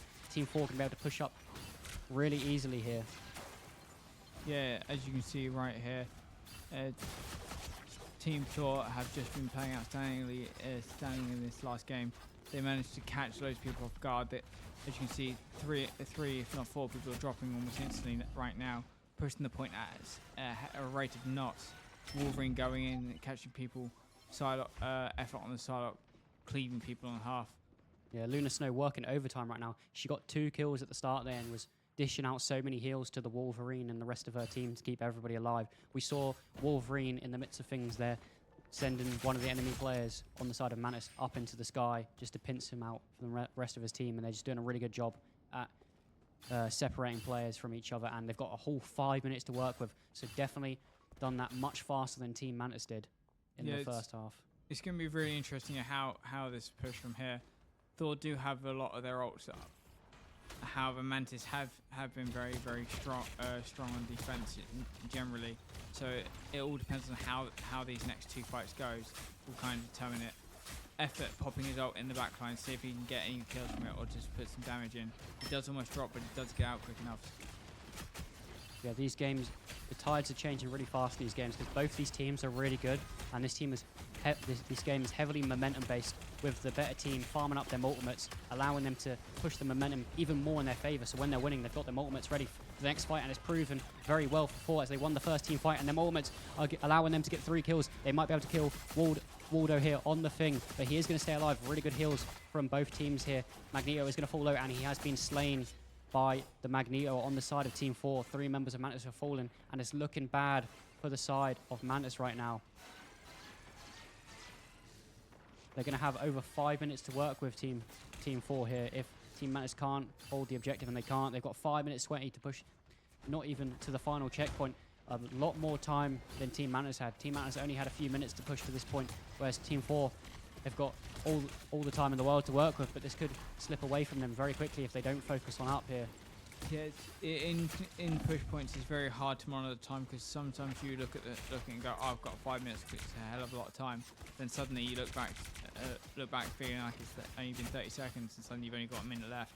They can't waste their time. They can't just say, oh, we've got a lot of time, we can just keep off. No, they have to keep pushing. They have to keep on the press. They have to keep going. This next team fight is going to be very important, as both teams have a lot of ultimates to work with, so whoever gets the most value out of this ultimate could win the game here. Meteor M is ready on the side of Magneto. Bucky is going to kill one, but 2 get traded out. A revive on the side of 4, so they're going to have all members back on alive. This rocket revive station is proven so well, as they've got the man advantage in every fight, even if somebody dies. Effort getting 3 kills, 4 kills here. A quadra from Effort there. Fate of both worlds. It's going to be easy for Team 4 here just to close this one out with that Fate of both worlds. Nobody is going to fall. Team Mantis are going to have to pull one out the bag here if they're going to want to contest the objective point. They're going to have to jump on the point, do or die for Team Mantis here. Looks like Team 4 are going to close it out. They've got nobody near the objective point. Magneto is going to fall low here, and it looks like Team 4 are going to close it out, although Mantis doing a last-ditch play. Meteor M, huge play for the Meteor M there, although Team 4 are going to lose a player of their own. Mantis getting 2 kills. Team 4 have only got 4 members left, and the Magneto is falling. Mantis might have pulled one out of the bag here, but they're still going to have to hold them off for another 3 minutes, even if they win this team fight. It looks like 4 are going to take advantage of that time that they have left remaining and try and regroup and not go all out on this last push. They know they've got a few minutes to work with. Mantis, it was do or die for them. They costed a lot of utility from that, but so did 4. It will come down to these final pushes here. Mantis do have two ults. However, it does look like one of their ults are going to drop with a nice catch by Wolverine. Meteorite has been used but didn't get much out of it. It does look like Thor have just turned this last fight around without many ults. Just managed to clear it up, and they do take the point. Well played from Team 4. They are the first team cementing themselves in a place in the grand finals. Team Mantis aren't out of it. If you're a fan of Team Mantis, don't worry. They are in the loser bracket where they will face Team Jeff. Can Team Jeff pull one out of the bag and be our second grand finalist? Or will Mantis continue their run up until now and show Team Jeff why they were in the upper bracket up until this point? So yeah, I can't wait until next week. It's going to be Mantis versus Jeff. It's going to be a very interesting game. But that is all for us today. Thank you very much for joining us. Please check out all the social media links. And if you ever want to contact us, that's the best way to do it. Our YouTube will have the VODs back in, so if anyone wants to rewatch stuff or the teams want to rewatch the games, then go and check them out. But that's it from us. Thank you very much for watching.